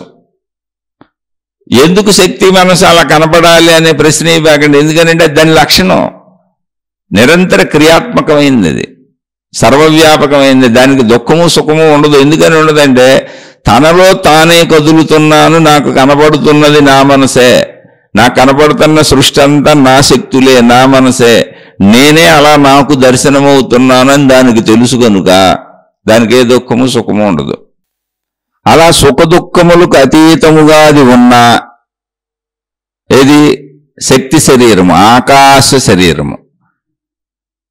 దానిలోనే దానికి దాని శక్తుల చేత, దాని కదలికల చేత, దానిలో ఉన్న శక్తుల చేత దానిలో దానికి ఈ అనంత సృష్టి, అంటే శక్తి అనంతం కదా, అందుకని సృష్టి కూడా అనంతం. దానిలో దానికి వ్యక్తపరచబడుతూ కనబడుతున్నా అది అసలు దాన్ని పట్టించుకోదు. ఎందుకని దానిలో జరుగుతుంది అది. ఇప్పుడు మనం మెదలకుండా కూర్చొని ఉన్నామండి, ప్రశాంతంగా సోఫాలోనే కూర్చొని ఉన్నాం. మనకేవో అనేక ఆలోచనలు వచ్చినాయి. ఇప్పుడు ఏదో సినిమా చూసి వచ్చాం, ఆ సినిమాలో హీరోయిన్తో హీరో స్టెప్పులు వేసాడు, డ్యాన్సులు వేసాడు. మనకు కూడా హీరోయిన్తో డ్యాన్సులు వేసినట్టు, స్టెప్పులు వేసినట్టు, లేదా హీరోతో డ్యాన్సులు వేసినట్టు, స్టెప్పులు వేసినట్టు అనిపించింది అనుకోండి. ఊరిని అనిపించింది, ఏం చేస్తాం? ఊరికి అనిపించిందే తప్ప జరిగింది కాదుగా. జరిగేది కూడా కాదుగా, అనిపించింది. అనిపించిన దానికి స్పందనే ఉంటుంది. ఓ బ్యాంక్కి వెళ్ళాం, ఏదో డబ్బులు డ్రా చేసుకుందామని వెళ్ళాం. అప్పుడే అదే సమయంలో అక్కడ బ్యాంకులో క్యాషియర్ ఆ డబ్బులు ఇచ్చాయని ఇలా సొరుగులాగా డబ్బులు ఇస్తుంటే కట్టలు కనబడినాయి. ఇంటికి వచ్చి సోఫాలో కూర్చున్నాం. ఒకసారి ఆ కట్టలన్నీ కళ్ళ ముందు మెదిలినాయి. ఏముంటుంది ఇప్పుడు? ఏముండదు. ఓ పెద్ద స్వీట్ షాప్కి వెళ్ళాం, ఓ 1/2 కిలో స్వీట్లు కొనుక్కున్నాం, తెచ్చుకున్నాం. కానీ స్వీట్ షాప్లో ఉన్న ఐటమ్లన్నీ చూసాం. ఇప్పుడు ఇంటికి వచ్చాం, ఆ ఐటమ్లన్నీ ఒకసారి కళ్ళ ముందు కనపడినాయి. ఏమవుద్ది? ఏమి అవదుగా. ఎందుకని? అది అనుభవించేది కాదు, అది పట్టుకునేది కాదు, ముట్టుకునేది కాదు. నాలో నాకు దర్శనం అవుతుంది. ఇప్పుడు నాలో నాకు దర్శనం అంటే ఏంటి? ఇప్పుడు ఆ స్వీట్ షాప్ అంతా ఏంటి? నా శక్తిగా. నాలో నాకు స్వీట్లుగా, స్వీట్ షాపుగా, స్వీట్ షాప్లో మనుషులుగా నాకు కనపడుతుంది అంత ఏంటి? నా శక్తి చేత ప్రొజెక్ట్ చేయబడినటువంటి దృశ్యములేవి. అక్కడ స్వీట్లు లేవు, కానీ నా శక్తి అన్నింటిగా పరివర్తనం చెంది నాకు దాన్ని దర్శనం చేయించింది. మళ్ళీ నా శక్తి అది. అలా మనకు ఊహల్లో వచ్చేవన్నీ మన శక్తులే, మన కళల్లో వచ్చేవన్నీ మన శక్తులే. అయితే మరి ఊహలో వచ్చేటికి మనం భయపడతాం కదండి, కళల్లో వచ్చేటికి మనం భయపడతాం కదండి, లేదా వాటికి స్పందిస్తాం కదండి. భయమో, బాధో, దుఃఖమో, ఆనందమో, సంతోషమో స్పందిస్తాం కదండి. అంటే పరిమిత భావన చేత, వేరు భావన చేత, నాకంటే అనేకం భిన్నముగా ఉన్నాయన్న విరోధ విభేద భావన చేత స్పందిస్తున్నాం.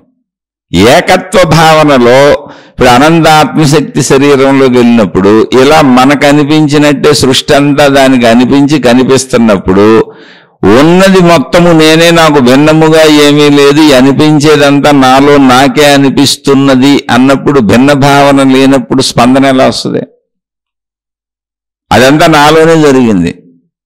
నేనే అలా అయ్యాను.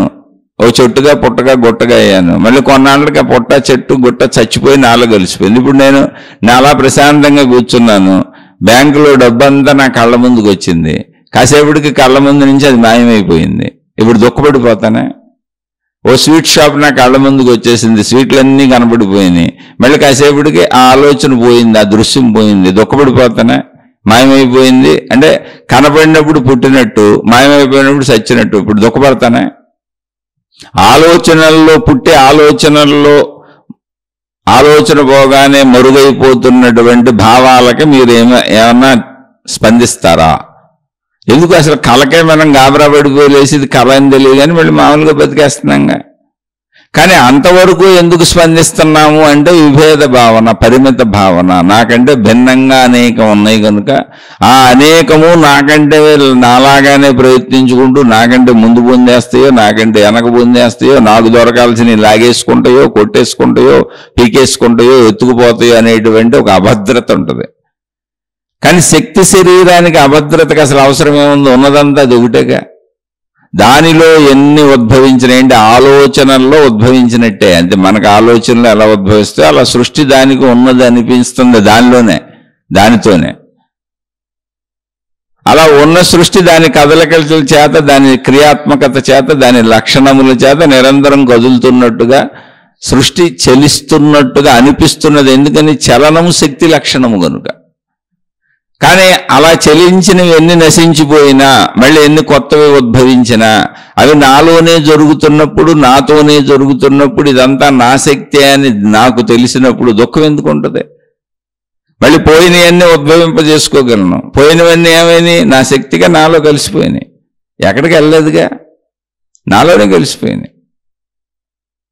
ఇప్పుడు మన ఇంట్లో మనుషులు ఉంటారు, ఒక 5గురు 6గురు ఉన్నాం అనుకోండి. ఊరికనే పొద్దున్నే లేచారు, స్కూల్కి వెళ్ళేవాళ్ళు స్కూల్కి వెళ్ళిపోయారు, ఆఫీసులకు వెళ్ళేవాళ్ళు ఆఫీసులకు వెళ్ళిపోయారు. అయ్యో బాబో వెళ్ళిపోతున్నారు, వీళ్ళందరూ పోతున్నారని దుఃఖపడతామా? దుఃఖపడం. క్యారేజీ బాక్సులు ఇచ్చి టాటా చెప్పి ఆనందంగా పంపుతాం. ఎందుకని? సాయంత్రం తిరిగి ఇంటికి వచ్చేస్తారు.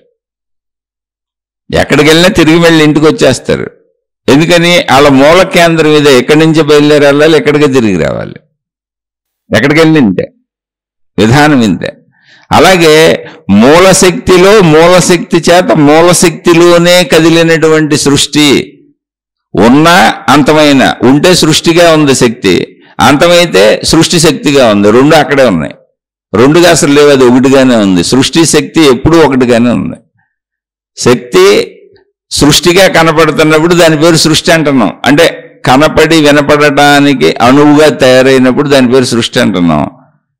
గ్రహించడానికి వీలుగా లేనప్పుడు దాన్ని శక్తి అంటున్నాం. సృష్టి శక్తి అవుతుంది, శక్తి సృష్టి అవుతుంది. ఇది అర్థం చేసుకోవలసిన విషయమే తప్ప దీన్ని గ్రహించటం కుదరదు. ఆ స్థితిని అర్థం చేసుకుని అందులోకి వెళ్ళాలి. ఒక పండులా, ఒక పదార్థంలా, ఒక ఇంద్రియాలతో గ్రహించగలిగిన విషయంలా దాన్ని గ్రహించడం కుదరదు. దాన్ని అర్థం చేసుకుని అవగాహన చేసుకుని ఆ స్థితిలోకి వెళ్ళి కూర్చోవాలంటే ఎక్కడ కుదురుతుంది? నీ లోపలికి వెళ్ళిపో. నీ శరీరము కూడా అనంత ఆత్మశక్తి శరీరములో, దాని మనోభావనలో, దానికి కనపడుతున్నటువంటి సృష్టిలో నా శరీరం ఉంది, నీ శరీరం ఉంది. కానీ నేను శరీరము అని నేను భావించుకుంటున్నా. అలా ఎందుకు భావించుకుంటున్నాను అంటే అది శక్తి భావనే కనుక. అనంత ఆత్మశక్తి యొక్క మనస్సు ఏంటి? దాని శక్తే కనుక ఆ శక్తి సజీవత్వం అవటం వలన నేను కూడా శరీర భావాన్ని సజీవత్వంగా పొందుతున్నా. అసలు విషయం అది. నేను శరీరం అని భావించుకుంటున్నా. ఇప్పుడు నేను శక్తిని తెలియాలి అంటే శరీర భావాన్ని వదిలి మనసు నేను తయారు చేసుకున్న సృష్టి. ఈ సృష్టి ఎలా జరిగింది అంటే యాజ్ ఇట్ ఈజ్గా శక్తి శరీరములో ఎలా జరుగుతుందో నా శరీరంలో కూడా అలాగే జరుగుతుంది. ఎందుకంటే నా శరీరము శక్తి శరీరానికి భిన్నమైంది కాదు, దానిలోనే ఉన్నది, దానితోనే ఉన్నది. కనుక నాకు ఆ శక్తులన్నీ ఉన్నాయి. దానికి ఎన్ని శక్తులు ఉన్నాయో నాకు అన్ని శక్తులు ఉన్నాయి. అందుకని నా పరుగులో నేను నా మనోలోక సృష్టి తయారు చేసుకుంటున్నా. ఇప్పుడు శరీర భావనను వదిలేసి మనోలోక సృష్టిని వదిలేసి గాఢ నిద్రలో ఎక్కడికి వెళ్తున్నావో పరిశీలించి మెలకువలో అక్కడ కూర్చోటువంటి ఏం చేయక్కర్లా. శరీర భావాన్ని వదిలే, నేను శరీరమునన్న భావాన్ని వదిలే ప్రయత్నం చేయి. ప్రశాంతం కూర్చో, శరీరాన్ని కదపకో. మనోభావాలను వదిలే, మనసులో ఏమున్నాయి? నేను తయారు చేసుకున్న సృష్టి ఉందంతే. ఈ సృష్టిని ఎక్కడి నుంచి తయారు చేశాను? బయట నుంచి తెచ్చుకున్న సృష్టిని లోపల వేసుకున్నాను అంతే, ఇంకేం లేదు. ఎలా వేసుకున్నాను? శరీరం అనేటువంటి మాధ్యమము ద్వారా వేసుకున్నాను. కాబట్టి శరీరాన్ని ఆపేశాను, ప్రశాంతం కూర్చున్నాను. ఇప్పుడు మనసుని కూడా, మనసులో ఉన్నటువంటి సృష్టిని కూడా వదిలేస్తున్నాను. ఇప్పుడు ఆ బయట నుంచి లోపల తెచ్చేసుకున్న సృష్టి భావాలను కూడా వదిలేస్తున్నాను. ఎందుకంటే అది నేనే వేసుకున్నానని నాకు తెలుసు, అది నా తయారేని. ఈ రెండింటినీ వదిలేసినాక నేను అసలు ఉన్నానా లేదా నీకు నువ్వే పరిశీలించుకో. శరీరాన్ని కూర్చోబెట్టి శరీర భావాన్ని వదిలేసినాక, మనసును కూర్చోబెట్టి మనోభావాన్ని వదిలేసినాక, సృష్టి భావాన్ని అంటే నా మనో సృష్టి భావాన్ని వదిలేసినాక, ఇప్పుడు బాహ్య సృష్టి తలంపు లేదు, నా శరీర తలంపు లేదు, నా అంతరంగ సృష్టి తలంపు లేదు, మనో సృష్టి తలంపు లేదు. ఇవన్నీ వదిలేసినాక నేను ఉన్నానా లేదా నీకు నువ్వే చూసుకో. గాఢ నిద్రలో నువ్వు ఉన్నావో లేదా ఇవన్నీ వదిలేసావుగా. బాహ్య సృష్టి తలంపు లేదు, నీ మనో సృష్టి తలంపు లేదు, నేనన్న శరీరం అన్న భావన కూడా లేదు, అసలు నేనన్న ఎరుక కూడా లేదు. అప్పుడు నువ్వు ఉన్నావా లేదా? ఉన్నానుగా, నిద్రపోయానని చెబుతున్నాను. మళ్ళీ మెలకువ వచ్చినాక, మెలకువ అంటే ఏంటి? ఈ తలంపులన్నీ వచ్చేసినాయి.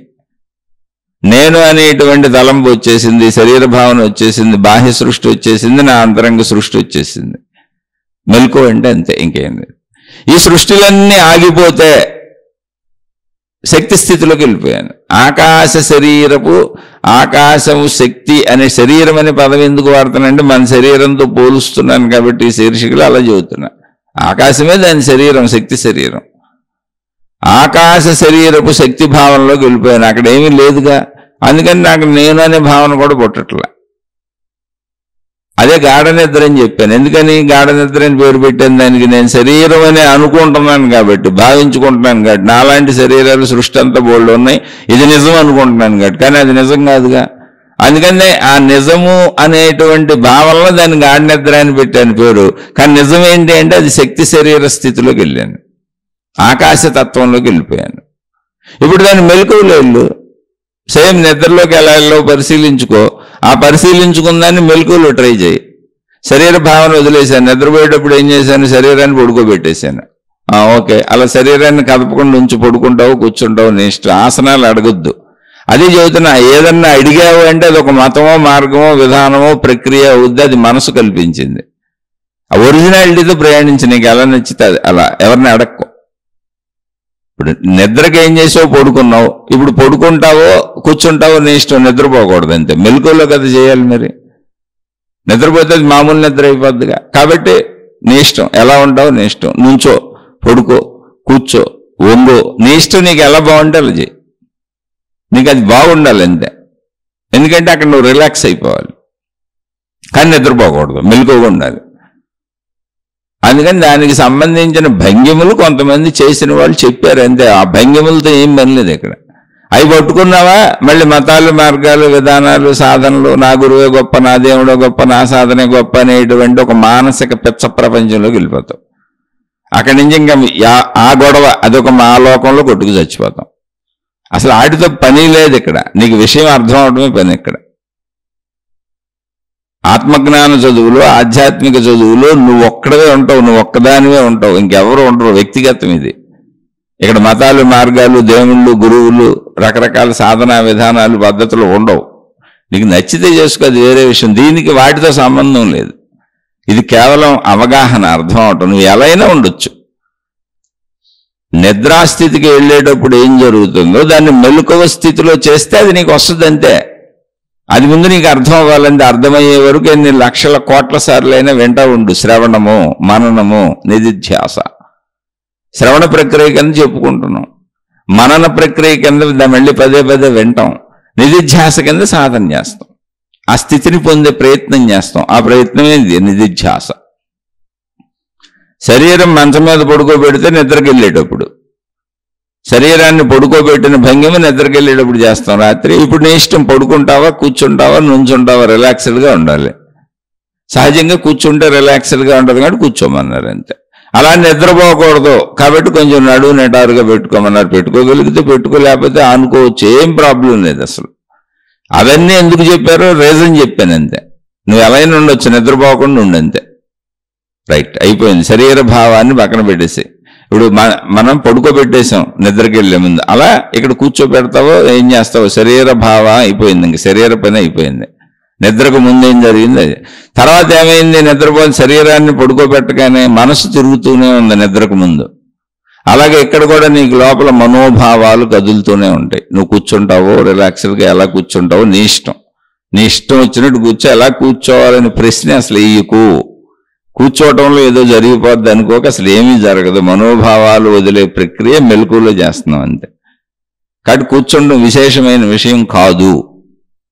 మనోభావాలు వదలటం విశేష విషయం, అది కూడా మెలకువలో. నిద్రాస్థితిలో శరీరాన్ని పడుకోబెట్టినాక మనసు కదులుతుంది. అలా ఊహలు సాగుతూ సాగుతూ సాగుతూ శరీరం నిద్రలోకి వెళ్ళినా కూడా మనసు కదులుతుంది. దాన్నే కలలు, స్వప్నము అన్నాం. కాదది మనోలోకంలో సత్యమే. కలలు అని పేరు ఎందుకు పెట్టామంటే శరీరంతో కదలలేదు కనుక. కాబట్టి దాంతో మనకు ఉపయోగం ఏం లేదు, తీసేయచ్చు ఆ స్థితిని. కానీ స్వప్నలోకం అదే, మనసు కదులుతుంది. అలా మనసు మనలో కూడా ఇప్పుడు ఈ మెలకువలో నువ్వు కూర్చుందామని చేసిన ప్రయత్నంలో మెలకువలో కదులుతూనే ఉంటుంది. అలా కదిలే మనసుతో నేను కదలకూడదు, దాని భావాలతో నాకు పని లేదు అని నీకు నువ్వు చెప్పుకుంటూ దానికి చెబుతూ ఆ కదలికలకు స్పందించకుండా ఉండడానికి నీకు కొంతకాలం పట్టుద్ది. ఎందుకంటే రోజు నిద్రపోవడానికి కూడా మనసు ఆగి నిద్రపోవడానికి, కలలన్నీ ఆగి నిద్రపోవడానికి కొంత టైం పడుతుంది. మామూలు నిద్రకే, రోజువారీ నిద్రకే టైం పడుతుంది. ఇక్కడ మరి మనం సాధన, శక్తి సాధన చేస్తున్నాం, శక్తి దాకా వెళ్ళిపోతున్నాం. కాబట్టి మన స్వస్వరూపమైనటువంటి ఆనందాత్మశక్తిని తెలుసుకునే ప్రయత్నంలో సాధన కాబట్టి ఇది ఎన్ని సంవత్సరాలైనా పట్టొచ్చు. నువ్వు అలా చేస్తూ ఉండాల్సిందే. ఆ భావనకి చెప్పుకోవటమే తప్ప ఇంకో దారి లేదు. అలా కూర్చొని నాకు ఇప్పుడు మనోభావాలను వదిలేయాలని కూర్చుంటున్నాను. భావాలు వస్తాయి, స్పందించకుండా ఉండటం కొద్ది కొద్దిగా అలవాటు చేసుకుంటాను. అలా కొన్నాళ్ళకి భావాలను వదిలేసేటువంటి స్థితి వస్తుంది. అక్కడ నిద్రాస్థితిలోకి వెళ్లకుండా ఎరుక స్థితిలో కూర్చోవాలి. నిద్రాస్థితిలోకి వెళ్ళిపోయి ఏమీ తెలియని స్థితిలోకి వెళ్ళిపోయావు అనుకో, సమాధి స్థితి అయిపోద్ది. అక్కడ నీకు తెలియాలి, ఎరుక ఉండాలి. సమాధి స్థితి కాదు. సమాధి స్థితి అంటే నిద్రాస్థితిని పోలిన స్థితి అవుతుంది. ఎందుకంటే నీకేమీ తెలియదు. ఏమీ తెలియనప్పుడు నిద్రపోయిన ఒకటే, మెలకువలో సమాధి స్థితి, నిద్రస్థితి. సమాధి స్థితికి అది కావాల్సింది మనకి. ఇక్కడ శరీర మనోస్థితులను వదిలినాక ఆ స్థితి ఎలా ఉంటుందన్నది నాకు తెలియాలి. సమాధి స్థితిలో తెలియదు. అందుకని తెలియాలి. అక్కడ తెలియాలి అంటే నేను మెలకువలో ఉండాలి. కాబట్టి ఇప్పుడు ఆ స్థితిని తెలుసుకుంటాను. ఎలా ఉన్నది? ఖాళీగా ఉన్నది, శూన్యము వలె ఉన్నది, మౌనముగా ఉన్నది, నిశ్చలముగా ఉన్నది, ప్రశాంతముగా ఉన్నది. అక్కడ ఎలా ఉన్నది అనటానికి ఏమీ లేదు. పోనీ దానికైనా గుణం ఉందా? లేదు. దానికైనా ఆకృతి ఉందా? లేదు. అక్కడ ఏమన్నా రంగు, రుచి, వాసన ఇటువంటి లేవు. పోనీ అది ఎంత ఉన్నది అంత ఉన్నది అనిపిస్తున్నదా? అనిపించడం లేదు. ఉన్నట్టుగా ఉందంతే. సజీవత్వంగా ఉంది, ఉనికిగా ఉంది, ఎరుకగా ఉంది, అంతే. మరి అనంతం అని ఎందుకన్నారండి? కళ్ళు తెరిచినప్పుడు సృష్టి అనంతంగా కనబడుతుంది కాబట్టి అనంతం అన్నారు తప్ప అనంతం అన్న భావన కూడా లోపల ఉండదు. మరి సర్వవ్యాపకం అని ఎందుకన్నారండి? కళ్ళు తెరుస్తున్నప్పుడు అనేకం కనబడుతున్నాయి కనుక, బోల్డ్ ఉన్నాయి కనుక ఆ సర్వంలోనూ ఇది వ్యాపించి ఉందని చెప్పడానికి ఆ పదం వాడారు తప్ప ఆ భావన కూడా ఉండదు. అభావస్థితి ఓన్లీ ఒకటే ఉంటుంది, ఉనికి, ఉన్నానని తెలుస్తూ ఉంటుంది అంతే. అలా ఎరుకలో ఉండాలి. ఆ ఉన్నానని తెలియకపోతే సమాధి స్థితి. ఆ సమాధి స్థితిలో నిన్ను ఎత్తుకెళ్ళినా, ఎవరన్నా పట్టుకెళ్ళిపోయినా, బుధాన వేసుకుపోయినా, నిన్ను లారీలోనే వేసుకుపోయినా, ఉన్నది ఉన్నట్టు నిన్ను ఎత్తుకుపోయినా కూడా నీకు చలనం ఉండదు. అది సమాధి స్థితి. అది కాదు, ఎరుకతో కూడుంటాను, నాకు అన్ని తెలుస్తూ ఉంటాయి. ఉనికి, సజీవత్వం, శరీర భావన వదులుతాను, మనోభావన వదులుతాను. ఆ తర్వాత ఈ రెండింటినీ వదిలేస్తే అసలు ఎలా ఉంది అనే దాన్ని చూస్తున్నాను. అది శక్తి స్థితి, అది నా స్వస్వరూపం. అప్పుడు నేను నా శక్తిలోకి వచ్చాను. అది ఎలా ఉంది? ఉనికిగా ఉందంటే. అక్కడ ఏమీ లేదు. అదే ఆకాశమో కాదో మీరే పోల్చుకు చూసుకోండి. ఆకాశంలో ఏమన్నా ఉందో? లేదుగా. అబుద్ధిగా దాన్ని ఆకాశ శరీరము అని ఊరికనే మన శరీరంతో పోల్చి చెప్పాను. ఇప్పుడు మీరు అర్థం చేసుకుంటే మీకే స్లోగా అన్నీ అర్థమవుతాయి. ఇది కొద్ది కొద్దిగా అర్థం చేసుకోవాల్సిందే తప్ప హఠాత్తుగా ఏదో నేను అది అయిపోదాం అనుకుంటే కుదరదు. ఈ కొంచెం మీతో చెప్పడానికి నాకు 35 ఏళ్ళు పట్టింది. అసలు అనుభవమే రాలేదు ఇందులో, నేను అనుభవమే పొందలేదు. నేను చెప్పినట్లు ఎన్ని తప్పులు ఉన్నాయో కూడా నాకు తెలియదు. అందులో ఒప్పులు ఉంటేనే తీసుకోండి, మంచి ఉంటేనే తీసుకోండి, చెడు అసలు తీసుకోబాకండి. అది కూడా అర్థమైతేనే తీసుకోండి, అర్థం కాని వ్యర్థాన్ని అసలు తీసుకోబాకండి. చెత్తంటే ఇసిరి అవతల పారేసేయండి. ఎందుకంటే నేను ఆ అనుభవాన్ని పొందలేదు, నాకు ఆత్మానుభవం అవ్వలేదు. ఇక్కడ వరకు ఈ చెప్పేంత వరకు వాచా వేదాంతం వచ్చిందంతే. వాక్కులతో చెప్పడానికి అది కూడా ఇప్పుడు మీరు విన్నదే. అందులో చెడు ఉంటే వదిలేయండి, మంచి ఉంటేనే తీసుకోండి, అర్థమైతేనే తీసుకోండి. అర్థమైంది కూడా గందరగోళంగా గజిబిజిగా కాకుండా చక్కగా అర్థమైతే, ప్రశాంతంగా అలా కాసేపు కూర్చునేంతగా అర్థమైతే తీసుకోండి. అందులో ఊహలు సృష్టించి మళ్ళీ మీరు ఎక్కడికో వెళ్ళిపోయి కొత్త సాధన విధానాలు, కొత్త మతాలు, కొత్త పద్ధతులు, కొత్త గురువులు, కొత్త కొత్త రంగులు దానికి అద్దేటట్టు అయితే తీసుకోబాకండి.